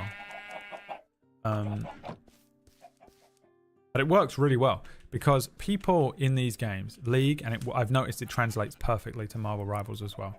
If someone in the game starts speaking in that chat room and they're on the other team and they're like, yeah, great job, nice ult, you know, or like someone will hit you, fucking Iron Fist will come in and go, brrr, brrr, and then you die, and then they write in the thing, sit. I write back, and this, I swear to God, is so effective. I write back something provably false. Okay? The Iron Fist is on 5 and 1. I'm on 0 and 6. Just write back, I have more kills than you. Right? I swear to God, it destroys them. They can't handle it. They're like, no, you don't. You have. They're in. You've hooked them. It's the hook. You've hooked them, right? So now they're on you. They're on your ass. Then I go, my only target is that Iron Fist. I couldn't care less about anyone else. My only target is that, whether it's psychological warfare or I'm going to get them, right? The best thing you can do, and this can be hard to do, but this is where you have to lock in. You hook them in. I have more kills than you. They go, no, you don't. And I go, yeah, it says you're 0 and 6. And they're like, you're looking at the wrong score. And they're like, you know, they might be a bit tilted. They might not. But at this point, you've hooked them. It doesn't matter. Now, all you have to do is you have to lock in. Use the force. Take some fucking cocaine. Whatever it takes.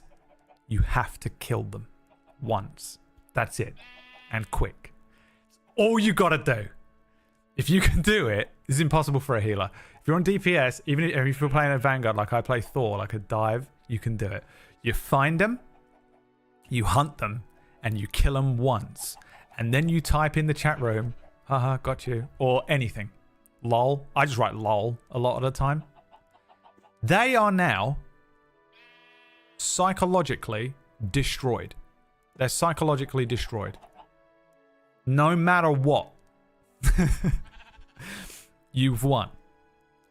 Now, this is so effective in League of Legends, it's beyond compare, right?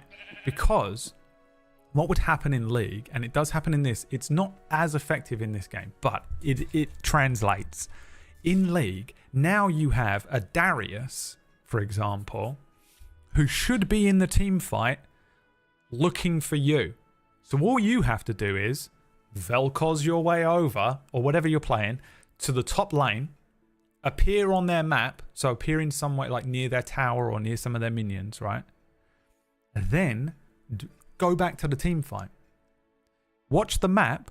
You're now in a team fight of 5 versus 4, but you look, I'm watching that map the whole time. I'll see the Darius appear in the top lane. Pump.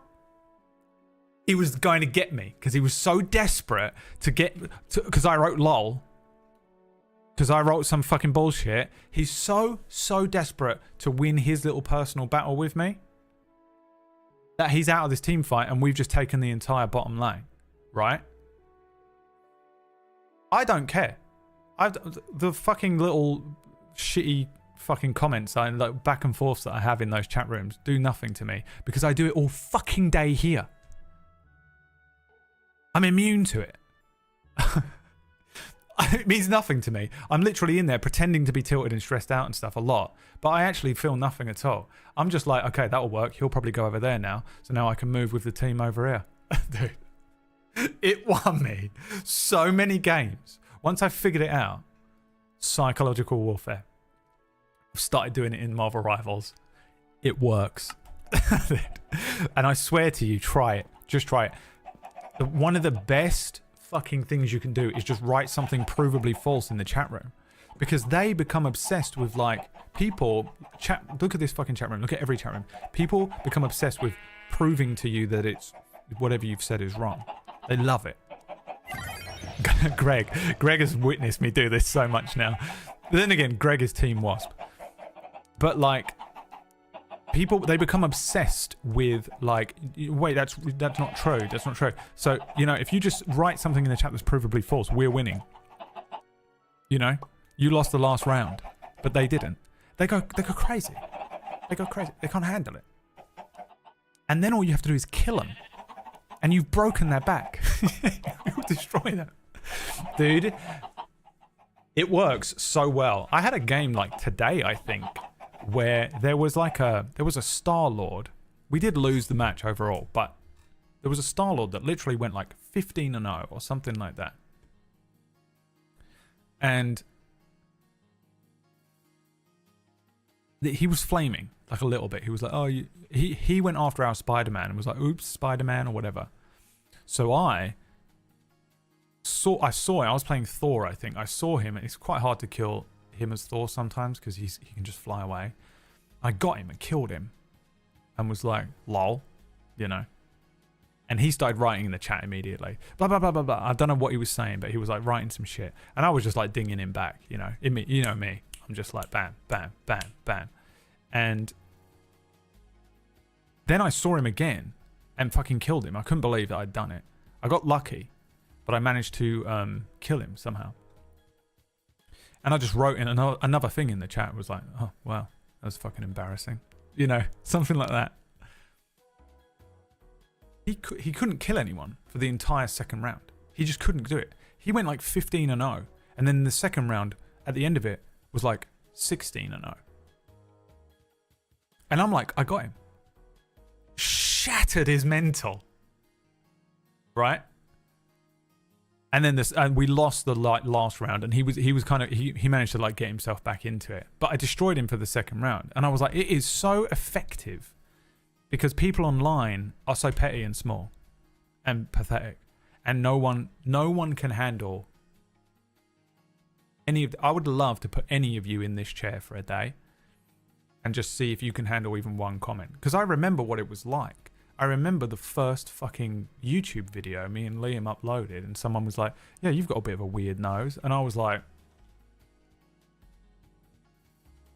I couldn't stop thinking about it. I don't know what the comment was exactly, but you know. And you'd get 100 comments being like, oh, this is so great. This is the greatest thing ever. And one person would be like, kind of weird how your hands look. You know, it isn't even, these aren't even flames or anything. They're not even attacks. It's just like, oh my God, this is so devastating. It's unbelievable. And you're obsessed with it. It makes you crazy. And it becomes like the thing, you're like, oh, what the fuck? Oh, you know, your voice is weird. Dude, then I started streaming and I'm out here just experiencing it in real time. Someone comes in and just says something that's a little bit true or whatever. Fucking ruins you. Just fucking someone comes in and just says some of the most heinous shit anyone's ever said to you. It's brutal. But little by little, over the years, now I don't care. Water off a duck's back. People come in. I mean, I literally, at one point during the stream, I just started to turn it into, now you know, it was half of the reason a lot of you even probably enjoyed this stream for years. I think I'm much better with it now. But I honestly think that a lot of people only watched this stream for when someone would come in and say some weird shit, and I would just absolutely descend upon them like 1,000 bats. Right? Like, you've all seen it, I'm sure. I did it today. But like, I swear to God it works. Get in the game. Try some psychological warfare. And this isn't, by the way, this isn't just flaming them. This isn't just saying some shitty thing to another person on the other team. That doesn't work. Please bear in mind, I'm not saying go in and just be toxic. That doesn't work. It's about how you disrupt their play style. They stop trying to like win the game. They stop playing. They've been playing and they've been playing well. They're good. Their Star-Lord is 15-0. Right? It's not about just like being like, you're shit, you're gay, you know. It's nothing about being toxic or anything. It's about completely like fucking up how they have been playing up till now. They know how to play. Their natural ability is to just continue just getting 15 kills. They know how to play this character. But now they're no longer playing, oh, I should go over here and kill this person. The team is on the point, they'll be over here. Oh, this. Now they're looking for you. Now they're a little more scared to just fly in. Because what if they get killed by that guy that just said that thing in the chat? Right? It's about playing it like that. It's not about just flaming someone out of nowhere or whatever. Now, I do believe you need the stat or the feat. You need the D&D feat BradWOTO ability that I have. Other people have it. Lots of people have it better than I do. Just watch any roast, comedian roast. But that's what it is. It's about disrupting their playstyle by utilizing just a little weird couple of comments in the chat room. And they will just... that Darius is in the top lane. Because you made him think you were in top lane. It's taunt. It's the taunt ability, IRL. But it's actually like a low-key taunt. You taunt them and they go, haha! And they swing their sword through nothing. The illusion dissipates and actually you're doing something completely different that is to the benefit of the team. I do it so the team can win, not so I can win my little one-on-one with them or whatever. Now, if I do see an Iron Man, I immediately instantly transform into a Scarlet Witch and then fly up next to them and wasp them. Scarlet Witch is quite hard to play as a wasp, but I can't help it if I see an Iron Man. I cannot stand that there is a character that can just fly in the air and shoot me like that. I know that you can do it with Storm as well, but for some reason I'm less scared of her. Iron Man winds me up. So that's my tips. That's my top tip for psychological warfare, which works so effectively on League. It's unbelievable. But will eventually get you chat banned, so then you have to make a new account, which is annoying. And so far has not got me chat banned on Marvel Rivals, but has genuinely won me a couple of games. You can do it. I reckon none of you can do it, actually. You're all just going to be like, Brad told me to be toxic. I went into a game, I called a 12-year-old gay, and now I'm not allowed to play the game anymore. I can't believe Brad did this to me. You know, that's what you're all going to do.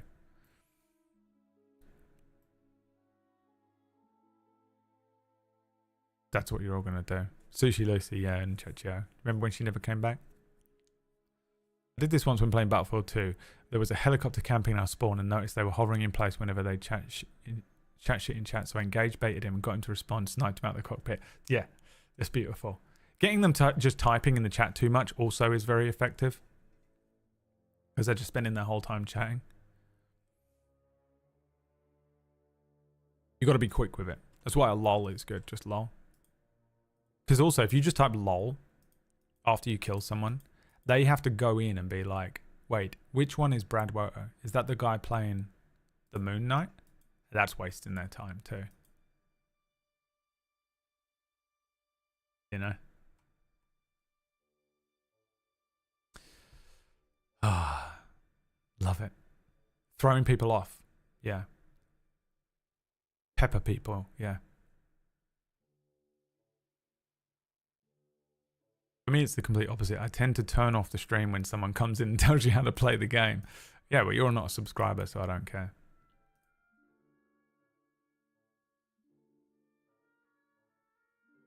I'm glad you don't cancel people as much as you did. I wouldn't be here otherwise. Well, you're clinically insane, so I don't care. All right. The Geneva Convention, yeah. I am. The Darren Brown disruption tactics. For real, yeah. I do like that thing where Darren Brown explains that thing where he just says a bunch of words at people and it fucks their brain up. Or like, that's how he does it. He's like, people just are all built on like expectations. So like they hold their hand out to shake your hand and they expect you to say hello. Whereas if you just like do a weird hand signal and then say, I think his example is like 2-foot garden wall. It just fucks their brain up. And he's just figured out how to do that. And loads of those guys, illusionists and stuff, have figured out how to do that. Where it just absolutely decimates their brain. And I actually think if my int stat was higher, I could do that kind of shit. I'm too stupid. I actually hate magic. Vicious mockery. Yeah. Still amazed I somehow haven't got banned. You've never been annoying. Have you ever been told off? How many times have you been banned? You've been timed out a few times. 2020? Who the fuck knows when that was? Told me off before. Yeah, you don't. There's no red flags on your name in my brain when I speak to you. For you guys, getting told off by me is like the Eye of Sauron looking at Frodo when he puts the ring on and he's like, you know. For me, I'm just being me. For me, it was a Tuesday. Sometimes you guys actually genuinely piss me off, and you say stuff that I'm like, that is just like you're being an asshole, and you don't know it, or you're just like, oh, it's so the worst time to say something like that. Like your level of like social understanding is so bad that it actually hurts me, basically, you know. While I say I have like a thick skin and stuff, you can still be mean and it would still hurt me. I'm still a human being. You know what I mean? When you do one of the second things, you get a red flag.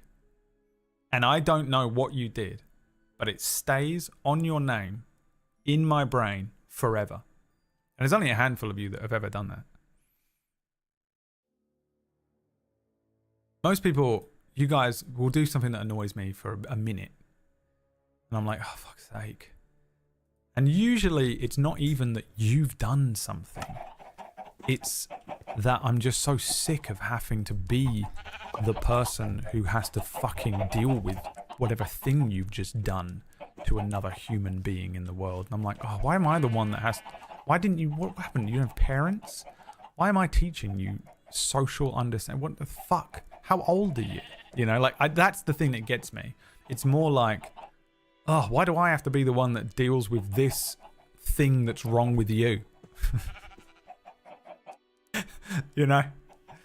It's me getting annoyed at me having an intolerance for other people being different, which is the most, take that out of context, racism thing you could, you know, like, it's like just it's you being annoyed. You'll do something that I'm like, it's just so stupid or is so exhausting for me. And 9 times out of 10, let's say 8 times out of 10, it's that you've just completely ignored what I've said and like warped it into a slightly different perspective, and then either type it in the chat room in some sort of like gotcha way or type it in the chat room in a sort of matter of fact way, and I'm like, you're wrong. Like, that is not what I was saying. You've interpreted what I've said in a completely incorrect way, and now I have to fucking explain the thing again because I can't just let it go, because that is my issue that I need to, and maybe we'll never be able to get over. But sometimes I'm like, oh, this person needs to be fucking, if I don't explain it to them, they're just going to keep doing this to people. You know? I'm going to go into PB's stream later on, and Unchechio is going to be in there like, yeah, that's the thing, because this. Whereas if I was like, hey, Unchechio, you're an idiot. It's this. And listen to when people are saying things. Don't interpret it. Just listen to the words, Unchechio. Stop interpreting everything everyone is saying in your own way. Mixing it with your own bollocks in your own head. Right? It drives me fucking up the wall. One of the other 1 times out of 10 is that I'm wrong. Dude, I know I'm wrong a lot of the time. But I usually don't realize it until like 3 hours after the stream is over. So there's nothing I can do about it. You've just been eviscerated, and I'm like, oh, maybe they meant like blue the color. Because it's text. It's fucking text rolling up the fucking screen. You know? I can't see your face. I can't hear the inflection. You know? I'm just like, oh, fuck. And sometimes I get it like, and a lot of the time I think I probably get it wrong and misunderstand. And sometimes like, people are like just trying to bant. They're just trying to have fun. And they'll type something in a bantery way. And I don't hear the inflection. And I don't understand that it's bants. And maybe that person is either new here or I'm not used to them trying to like make a joke. So I just assume that they just mean it in just like just bold black and white text way. So I'm like, oh, you're just being a dick. You know? That's the other thing that happens a lot. Because a lot of you are in here every day like, well, actually, 2 + 2 is 4. And you got that wrong. And they're just constantly... and I'm like, okay, yeah, they're just fucking, you know, that's just how they are. And then one day they'll be like, yeah, you're gay. And it would actually be hilarious. You know? If I'd heard them say it. But because they typed it in the chat room and I'm used to them being a particular way, I'm like, that's just fucking homophobic, dude. What the fuck? That's not cool. Do you know what I mean? Like, that will happen sometimes. And those I cringe about sometimes because I'm like, oh man, everyone knew. Everyone knew how that guy meant it. And I was just like going in on this dude. You know? I was just there like, boom, boom, Hulk, smash. He's just so fucking embarrassing. But then I stream the next day and you all show up anyway. And I'm like, well, they must have found it entertaining. So they got something from it. They got something from it. And unfortunately, I've forgotten anything that happened yesterday. I swear to God, some of you are owed apologies. And I intend on the day before, I'm like, I must fucking bring that up tomorrow. I'll just say it in a funny way. And kind of like, you know, be like, hey. By the way, I now understand that you meant the color blue. You know, I think that. And then a whole evening goes by. I get up, I do my morning, I start the stream, and I fucking have no idea what I did yesterday. I don't remember anything that I did yesterday. I don't remember a single thing that was said on stream. I don't remember none of it. Just fucking... It's crazy.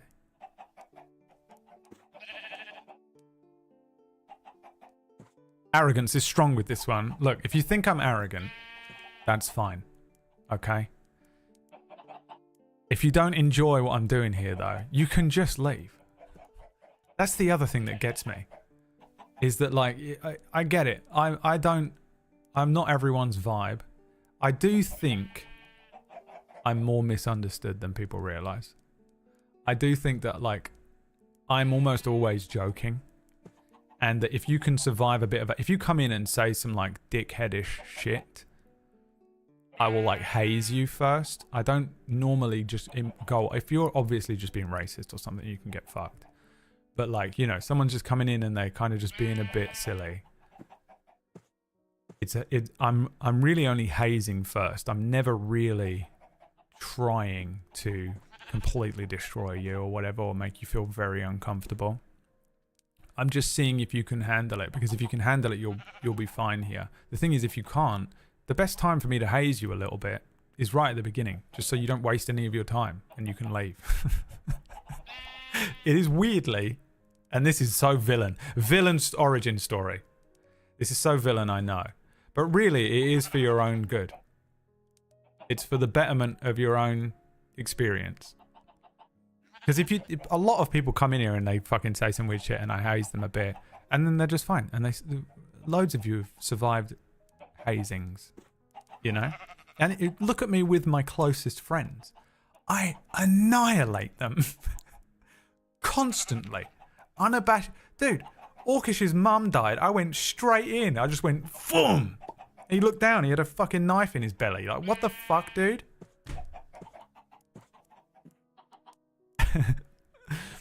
You know? It's just who I am. The only guarantee I give you is it'll be hilarious. I very rarely just attack someone and I'm just like, well, you're fucking ugly and your mum's shit and your nan's dead and I'm glad. Very rarely do you... I feel like... Unless you're on the receiving end of it. If you're on the receiving end of it, you're like, oh, you're fucking mean and I hate you. Everyone else, I feel like it's funny. I pose stuff. Everything I'm saying, I'm trying to translate into a joke in real time. You know? Like when I'm attacking someone or whatever. I'm still like trying to make like little jokes out of the whole process. It's still it's just business, baby. It's entertainment. Welcome to the entertainment industry.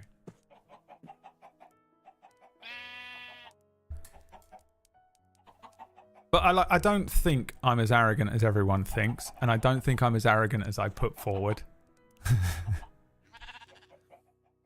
But I do think if you just wandered in here thinking this experience was going to be like every other fucking stream on the planet, you might be in for a bit of a rude awakening. And it isn't a thing where I'm purposefully trying to make you feel out of place or uncomfortable or eject you from this chat room or whatever. It's just that you've become too comfortable on the internet with your little keyboard, going into a chat room and expecting a certain response from someone. But I'm also a human being with my own thoughts and feelings, and I can actually react however I want. You don't have to be here. The agreement is that if you come in here and you don't like what I'm doing, or you said something in the chat room, and even if I took it the wrong way and I did some weird shit and you didn't like that, just leave. This is the thing I don't understand. Just click the X on the screen. What are you still doing here? Why are you sending me fucking messages afterwards? Why are you messaging the mods and shit? Like fucking just press X. Go do something else. What the fuck is happening here? You can just vanish, dude. This is what you can do. Peace. You just vanish if you want.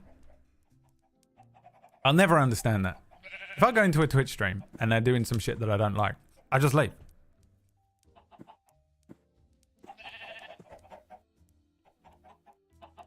For the rest of us, if you stay, this is going to be hilarious. Evil. Sometimes I don't know. I have like really bad OCD as well. So my OCD will try and convince me that I'm like literally evil. And sometimes I just sit there and I'm like, I'm just evil. And I'm just like, I have a fucking narcissistic disorder. And I am an arrogant asshole. And I have like, and everything I'm doing, I'm even like subconsciously convincing myself I'm clearly just an absolute bastard and I don't deserve any love. And you know what I mean? Like all this shit.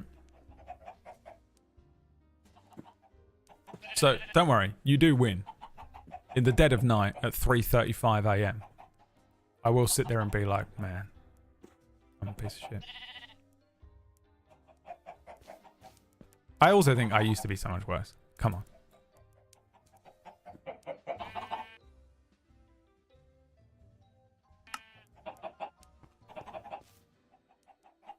I think I'm nice now. And also, if you survive like the hazing and shit like that, I think I'm a pretty decent person. I think I am. It's taken me a long time to convince myself of it, but I think I'm a pretty decent person. I think when it comes to things that really matter. And if someone was in here like genuinely hurting or whatever, I would never fuck with them. You know what I mean? Orcish, by the way, will make out that he was like on the phone crying and all this stuff. We were like laughing and joking about loads of stuff before I got to that joke. It wasn't like he actually just went, my mum died and I went, fuck, I did it. But it was, the thing is as well, here's the other thing with that fucking motherfucker. He is on the fucking blower every night to like PB and Murgle's like, and I just fucking had a panic attack and I'm crying. He's on there crying to everyone all the time. all the time. He's crying to everyone all the time. Like bitching and whining and crying so much about his life.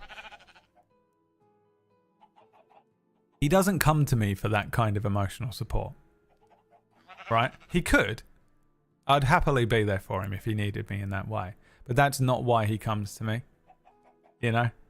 I've only ever gone to him once for that kind of emotional support, and it was because PB and Murgles were on a show. Ashes of Eriador was live. So I'd lost PB, Mergs, Maya, Whack, Aaron. I'd lost the top 5 people to go to for emotional support, right? So I was down to Orcish. Admittedly, Biz was on the call as well, and Biz ranks way higher than Orcish. And the thing I cried about was like such a non-thing as well.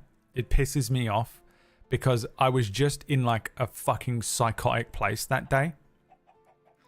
I was like dying that day. Like I had just been through, like it was just after the breakup, and I was in this like emotional tornado.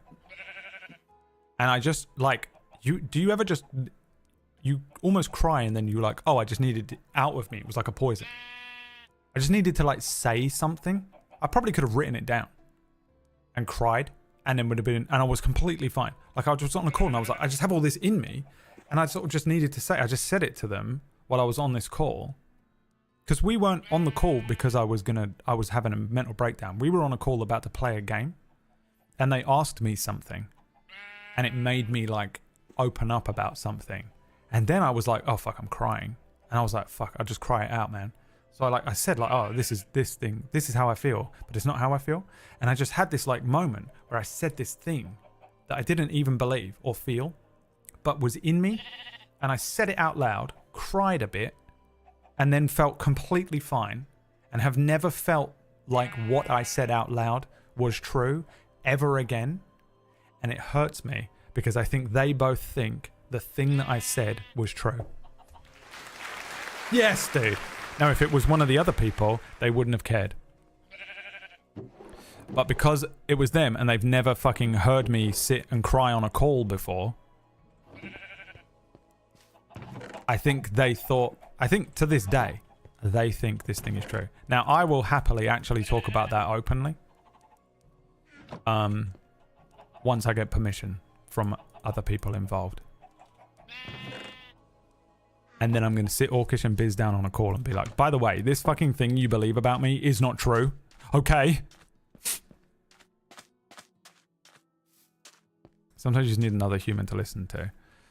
Yeah, right. That's what it was. It wasn't even, it was just that they almost like, they blindsided me with a question, but I was in this like really heightened emotional state. And I just said a bunch of stuff. Like I had to get it out of my system. But now he uses it against me any chance he can. It's the worst mistake I've ever made. He's like, well, I've never cried on a call to you. And I'm like, well, this doesn't count. That doesn't count. Fuck you, it doesn't count. Like I don't know that he's always crying. Always. On a call. To the girls. At fucking 4 a.m. Having a panic. He does it way more than me. Alright. Poor Mergs and PB. The way they have to put up with us. To be fair, I haven't needed to call. I haven't called anyone for any of my issues in a long time. I actually think the last person I called was my mum, of all people. And the last time I had to do like a crying, freaking out, I'm going to fucking kill myself phone call, I think was like last January. When I had that bill for the tax or whatever. Or whenever it was. Maybe it was March or something. You remember? You lot bailed me out. It was that day. I showed up on the stream the next day and was like, if I don't make, literally, it was like £600. I was like, if I don't make £600 today, I'm getting kicked out. It was like the craziest fucking thing I've ever done on the stream. And then you lot were like, oh yeah, here you go. You remember that? I was like, what the fuck? I've just been saved by like 200 people. It was nuts. It was like the day before that. The emergency fishing. Yeah, that was it. That might have been it. Yeah. Was that the day? It was weird. But either way, we hit a number of money that I needed in a day. And I was like, this is scary and strange. And I don't know. Because it's not like... If it was like whack, I'd be able to like pay him back somehow. But you lot, I'm like, I don't know how to pay them back. So now I just feel like I owe you all the time. But really, I've provided you with hours and hours of incredible entertainment, such as not playing Minecraft for the last 2 hours and talking about Marvel Rivals and an Orcish instead of doing anything in the game. The idea that anyone would watch this because it's Minecraft is hilarious. How many people come in here on Mondays and Tuesdays like, I'm here for some Minecraft? Silly, silly billies. What silly billies?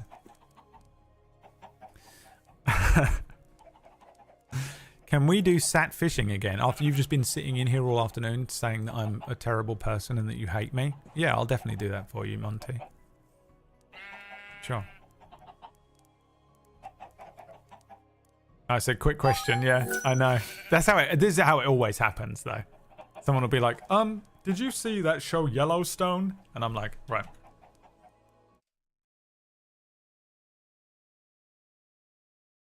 And underneath there is my graph of Yellowstone knowledge. I keep that, by the way, underneath there in case we ever need it. We might need it. What if a crazy white bitch comes in here? What are we going to do? Drum, thank you for the money. What's that to make up for also being mean to me for the last hour? Oh, you love my smile, silly mute. My smile that I never do. I thought I never smiled. Remember when Quantum What's It said that to me? Black mark against his name.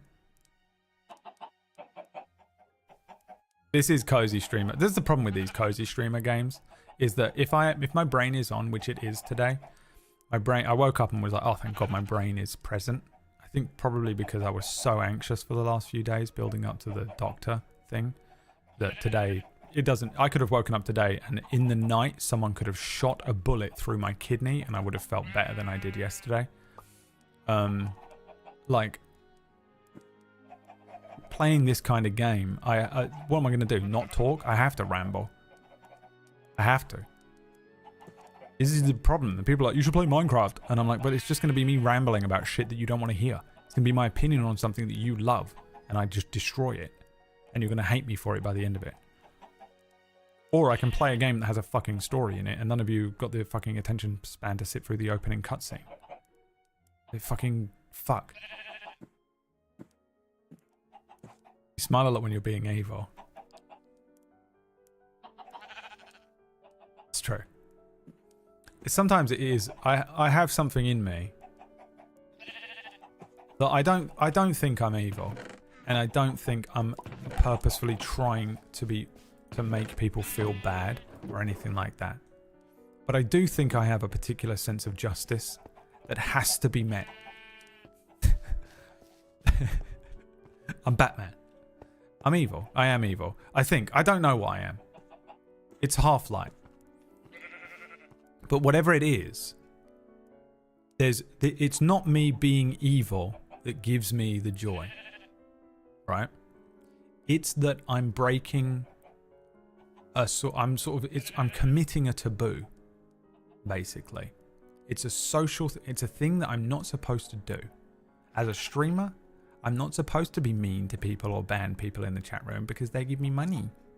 We need my numbers to go up. I need 450 viewers. Right? As a streamer, it's that. As a human being, it's like, oh, you're not supposed to...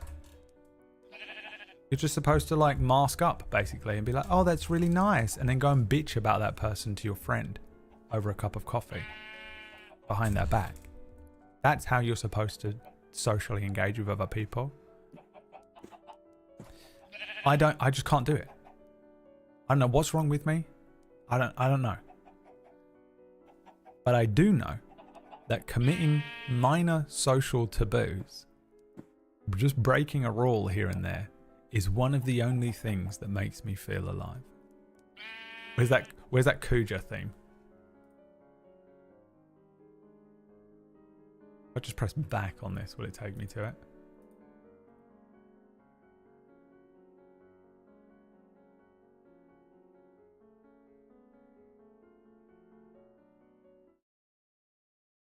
Will it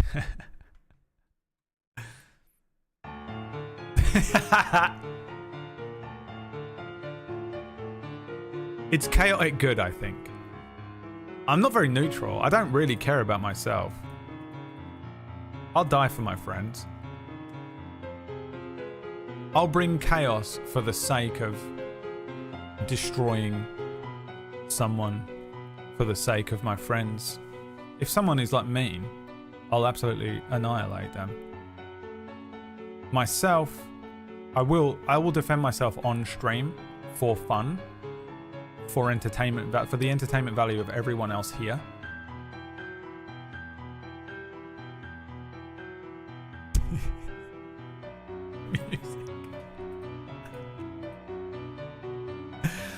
But actually in real life, I'm very like, I'm not contentious at all. I actually just fucking get on with shit. If someone's just like being the worst person ever, quite a lot of the time I just shut the fuck up. I actually don't get involved in other people's drama. I'm not bothered about it. If you say some shit to me, I'm probably just going to put my headphones in and walk away. You know? I just have I don't care. I don't want to get involved with it. I can't be fucked to get into a fight. I've had too many fights. I don't want to. I fucking can't be I'm not getting punched in the head anymore at 38. I'm too old. And I'm not getting involved in your drama. Whatever's going on here. I don't know if this is a thing where I now have to worry about dealing with you again in the future. If I know you're going to text me about it. Oh, fuck me. Now I've got to wait for the text. What if there's police and shit? Police shit takes fucking months. Police constantly fucking messaging you about shit. Now you got to go to court and... Oh. No. I don't get involved. But on stream... Domain expansion. You're trapped in here with me. I'm not trapped in here with you. You know? Not... It's just easier. The same way you get to hide behind your fucking screen, I get to hide behind mine. It's the same shit. It's the same fucking shit. Peace and interruption. Yeah. I don't know. It's a tough one for me because I do know that like my personality is this thing that is like that on the surface can be quite thorny and ugly, and I'm sometimes not always sure where the line is either. I don't know whether I'm being petty and mean or whether that was funny and was worth it. Right? Sometimes. And this isn't just in chat, this is just in life. And I'm very conscious of it. But if I am going to be saying something that is either you know, mean or roasty or you know, out of order in some way,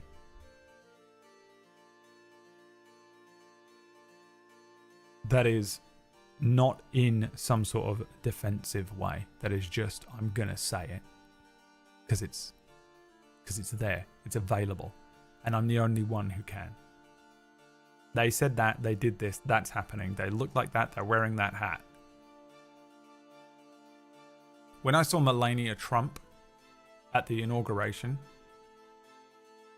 smooth criminal. The first thing that entered my brain was the words smooth criminal.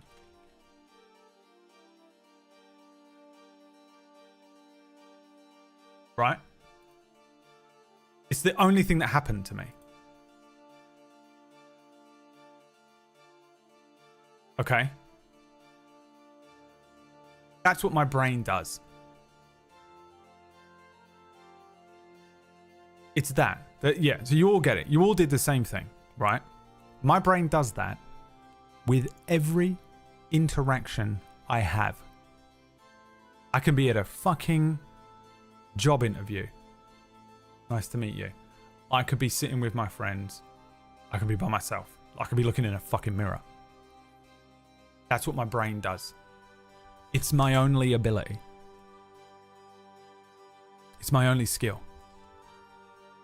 I would say 70% of the time or more, what I say is at least mildly humorous.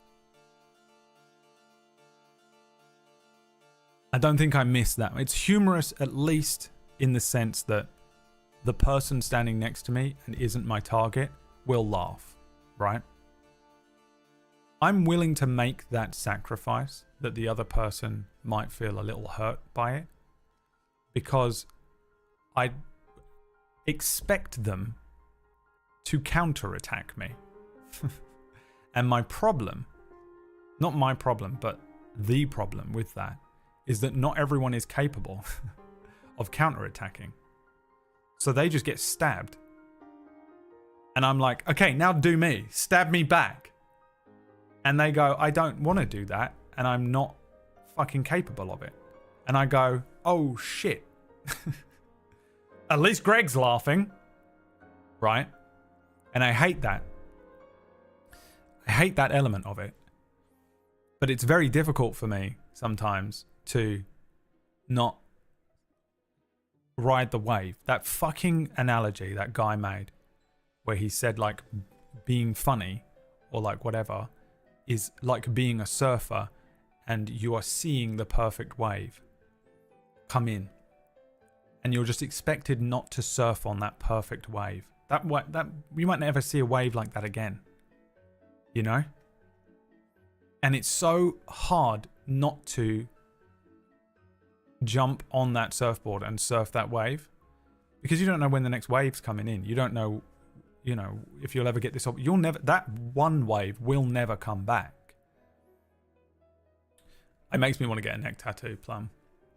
And so I feel like that a lot. Now, one of the things that I spoke about on the other stream is how I've surrounded myself with people who can handle that, or at least tell me they can handle it, and therefore they opted in, they signed a contract. But also, like, that's the thing. You surround yourself with people who can handle it. The reason that most people can handle it, and I think the reason that a lot of you in the chat room couldn't handle it on your first day in here, but now after watching this stream for 2 years, 3 years, can handle it, is because you now have context about me as a human being. You know? That's the thing that most people don't have. On a surface level, I am just a thorny, Barbie, moody, weird, rude, mean little man. But like when you put me into context, I feel like I'm very rarely actively trying to be mean. I think the only times I'm ever mean is the example I just gave, and when I mistake someone attacking me for something that I thought was an attack on me or my friends or something like that. And maybe I'm wrong. And that's a mistake. What am I going to do about it? You know? But when you have context for me, I think I make a lot of sense. And my jokes aren't mean. Just trying to lawyer myself out. By the way, I'm going to end this stream and convince myself that I'm the worst person on the planet, by the way.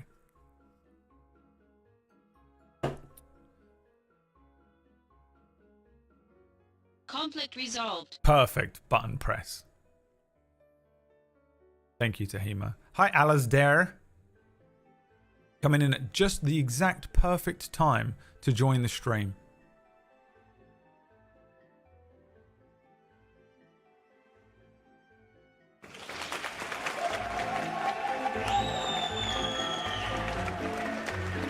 Guys, it's the end of the stream.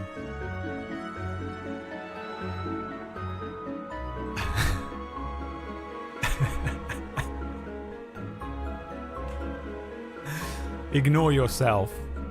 It always works for me. We were just talking about my personality and how awful it is. How bad and terrible of a person I am. And on the one hand, that is absolutely true. But on the other, it isn't true. And one of the reasons, Sally Mute, is that I don't ignore myself. I think it's a good idea to criticize yourself and be aware of those things. I had to learn that. When I was younger, I want you to bear in mind, when I was younger, I didn't realize that you weren't supposed to open up conversations with a just devastating roast of the other person. I didn't really learn that until I was like 30. I just thought that's how people spoke to each other because all of my friends are comedians. I was friends with the funny kids in school. And then when I got older, I was like doing drugs and drinking with actual like stage comedians. Those were the people I hung around with in London because those were the guys with drugs. So that's all they do. You ever watch comedians talk to each other? They just attack each other. I thought that was how people spoke. I'm also English. I feel like English people, Australians can do it too. English people are very good at just sarcastically attacking each other. It's kind of just a normal conversation. But then you bring in some other countries and other cultures, and me opening up a conversation with an unfathomable nuke of a roast is insane.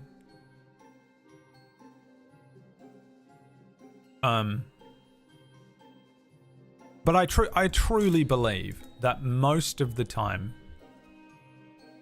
when I am like attacking someone, you know, quote unquote attacking someone or roasting someone in the chat, there's no hate in my heart. I'm never doing it to try and make them feel bad. And I am doing it sometimes slightly at the expense of the person, but mostly trying to keep them aware of the fact that it's a joke and it's funny enough that they can enjoy it and laugh at it.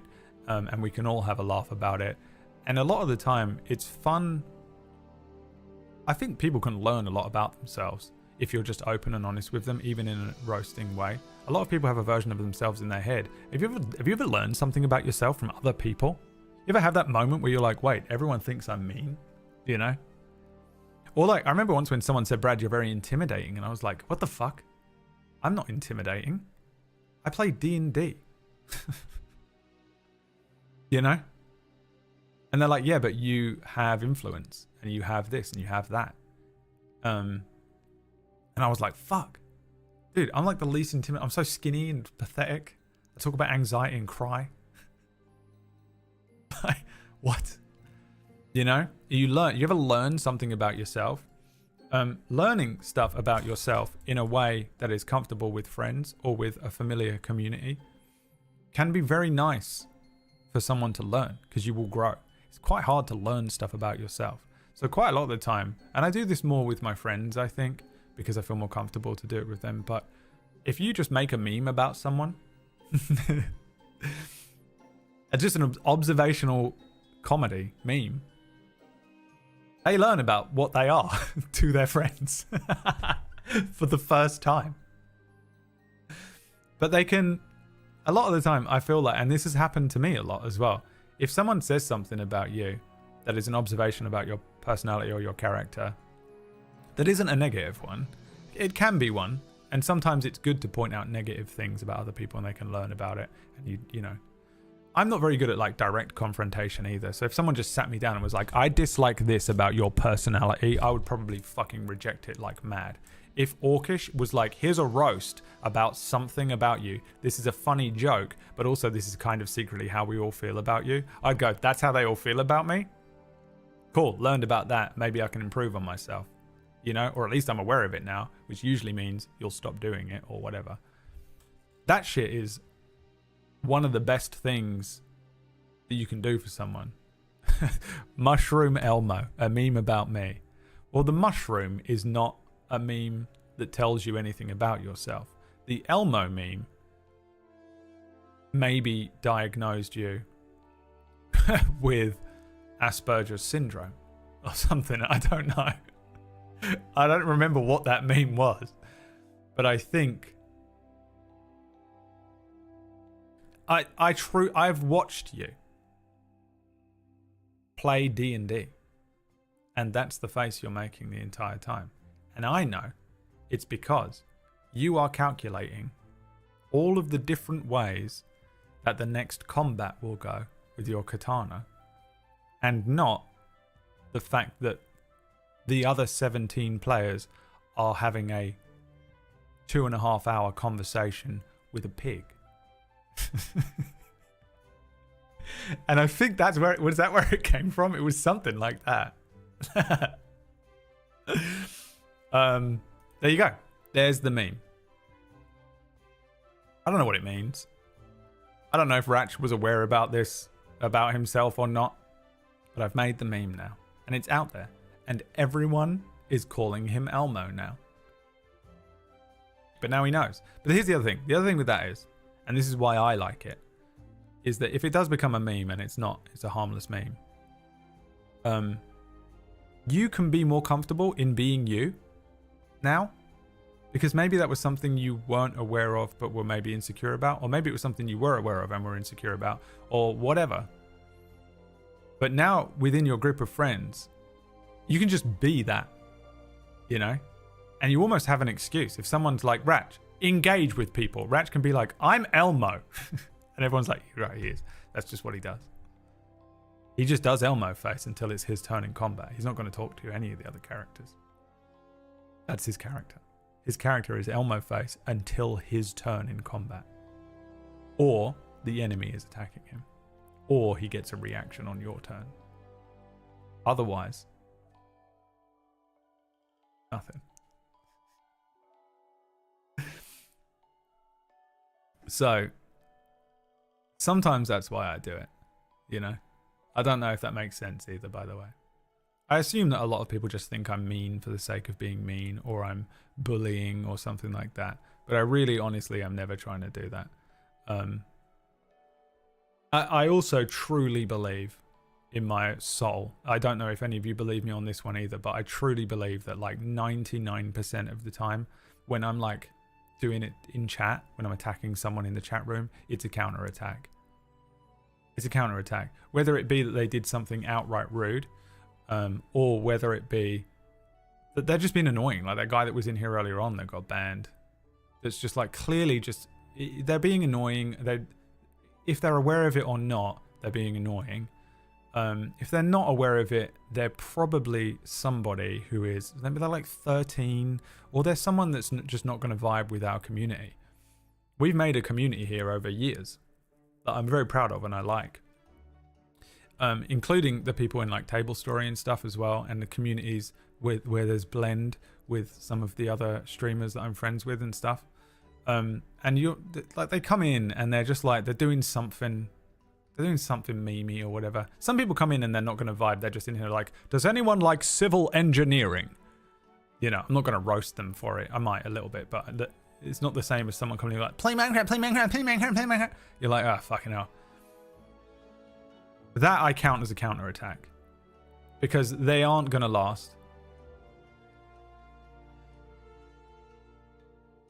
It's a counterattack, right? What's this? He's made another meme of me, I see. Brad's satirical comedic feedback. Brad's friends. The only thing I have to rely on is the fact that they're still my friends for some reason. They don't have to be. I mean, I say that. I did get into a call with 4 of them. Tell them that I was like so great. I fucking just had a conversation with a doctor. I was so nervous about it for 4 full fucking days. And I was like, guys, I fucking just got off the phone with the doctor, and I literally, I can't believe how they told me that I have the all clear. I'm not gonna have a heart attack. I might have something still wrong with me, but it seems like everything's okay. And none of them said a fucking word. So maybe they do fucking hate me. I used to think you were mean because you seemed unhappy. Very different impressions since I started rewatching. Yeah, I mean, sometimes it's possible. That's possible. I want to read Dilly John's comment as well in a second. It is possible. There are, I mean, everyone has good and bad days. There are days when I'm in a very good mood and I think I'm on better form and I have more energy and I'm in better form. So I'm probably I'm probably better at my own shtick. And there are days when I am very tired and I'm irritable and I probably shouldn't have streamed and someone comes in and says something shitty. But I think the difference between me then and now, like a few years ago, when I was a bit younger, I think I probably would have just been like, fucking, I'm going to fucking kill this guy. You know, because I was a bit more like, fucking, let's just fucking ride. I don't give a shit. So you might have been correct. I think now, usually if someone comes in and says some shit I can't be bothered with, I literally just go, Lux, I don't care. And Lux will just, you know, I'll just be like, I haven't got the energy for it today. I'll just be a bit more honest with it. I think I've calmed down a lot though. I used to be much more aggressive in my pursuance of sort of like plucking these individuals out of chat and then holding a light onto them, because that's what I'm doing. I just shine a light on exactly what they're doing and then spin it into something funny for all of us, you know. But they're like, don't shine a light on me, for the love of God, what the fuck? And I'm like, but you came in here screaming and shitting yourself and being annoying, so which is it? You spoke in the fucking chat room, a public chat room. You opened your mouth in a room full of 200 people and said something and just expected to fucking glide under the fucking radar. You opted in at this point to anyone saying anything to you. I'm not a fan of that as a full defense, by the way. I think there's a lot of loopholes in there that can be exploited, but I do think it is a valid thing that in my brain I'm like, you came into my fucking house and said something. It doesn't matter if what you said to me was nice or mean or I misunderstood. It doesn't matter. You wandered into my house. You're in fucking my domain right now, you know. But I think people forget that kind of thing too, and that is a problem for me. But I am also a fucking psychopath, so who knows. Dilly John is in here that says, my imposter syndrome constantly tells me that I'm awful and everyone secretly hates me and it's just nice and tolerating me. So it's really damn nice when people say things to help me ignore imposter voices. Yeah, I have to, it's another thing I have to do. It's very much an OCD thing for me that I have to be aware of. But sort of seeking reassurance that I'm not a bad person is a thing that I think, sometimes I think is why I spiral on these streams where I'm talking about this stuff, where I have to explore it a bit and be like, look guys, I promise I'm not a bad person, and the reason is just that it's a counterattack and they were being mean first, but it's just that I'm better at it. I'm better at it, so it just looks worse because I destroyed them. But it's just that I'm better at doing what they did to me, to them. So it makes me look like the bad guy, but actually they started the war, you know. And you're all like, we don't give a fuck. We literally don't give a fuck. We've seen you do heinous shit and we've seen you do nice shit. And none of us understand anything you're saying anyway, and completely misconstrue everything you've ever said. So it doesn't matter, and this is a waste of time. You should have been playing Minecraft. I know that's what you're thinking.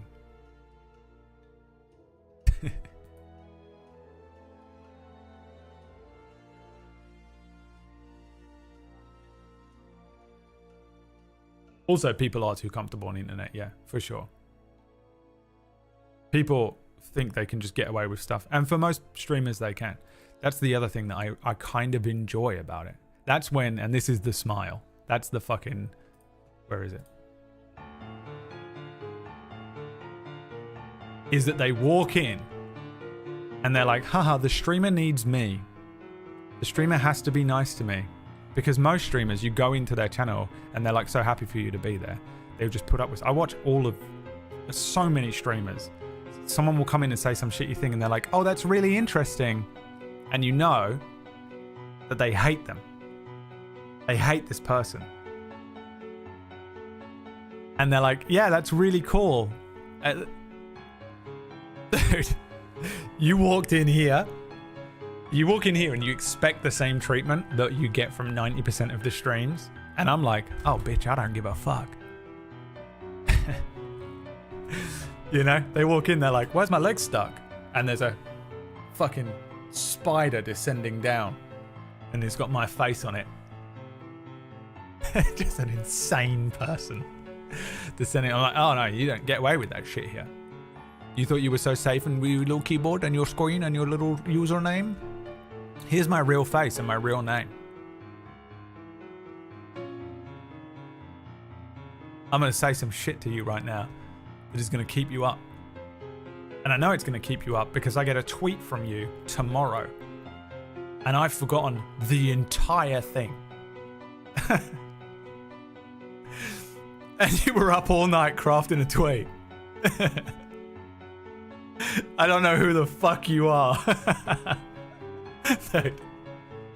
Because you came in and you called me gay. And I went, oh. Okay. I went like this. Not bad. Come in. Dude, it's the most, that's when it kicks in for me. That's when it kicks in for me. Because people come in, they think they have all the expectations in their head and it's not gonna happen. Anyway. I'm probably a bad person. I'm probably just a really bad person. Guys, I'm probably just a really bad person. Right, guys? I don't know. Some of it I do think is me being a bad person, but most of the time I'm like, fucking fuck this. Fuck this. Fuck you. Fuck him. Don't say that about Greg. How dare you walk into my fucking house and say this shit. You think you can get away with that shit in Pumpkinberry's channel? You ain't getting away with none of it here, motherfucker.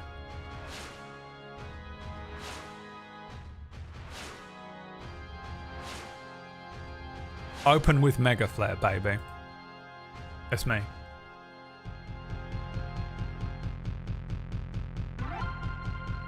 That's me. And this ain't them. That's the thing. This ain't them. They think they're them.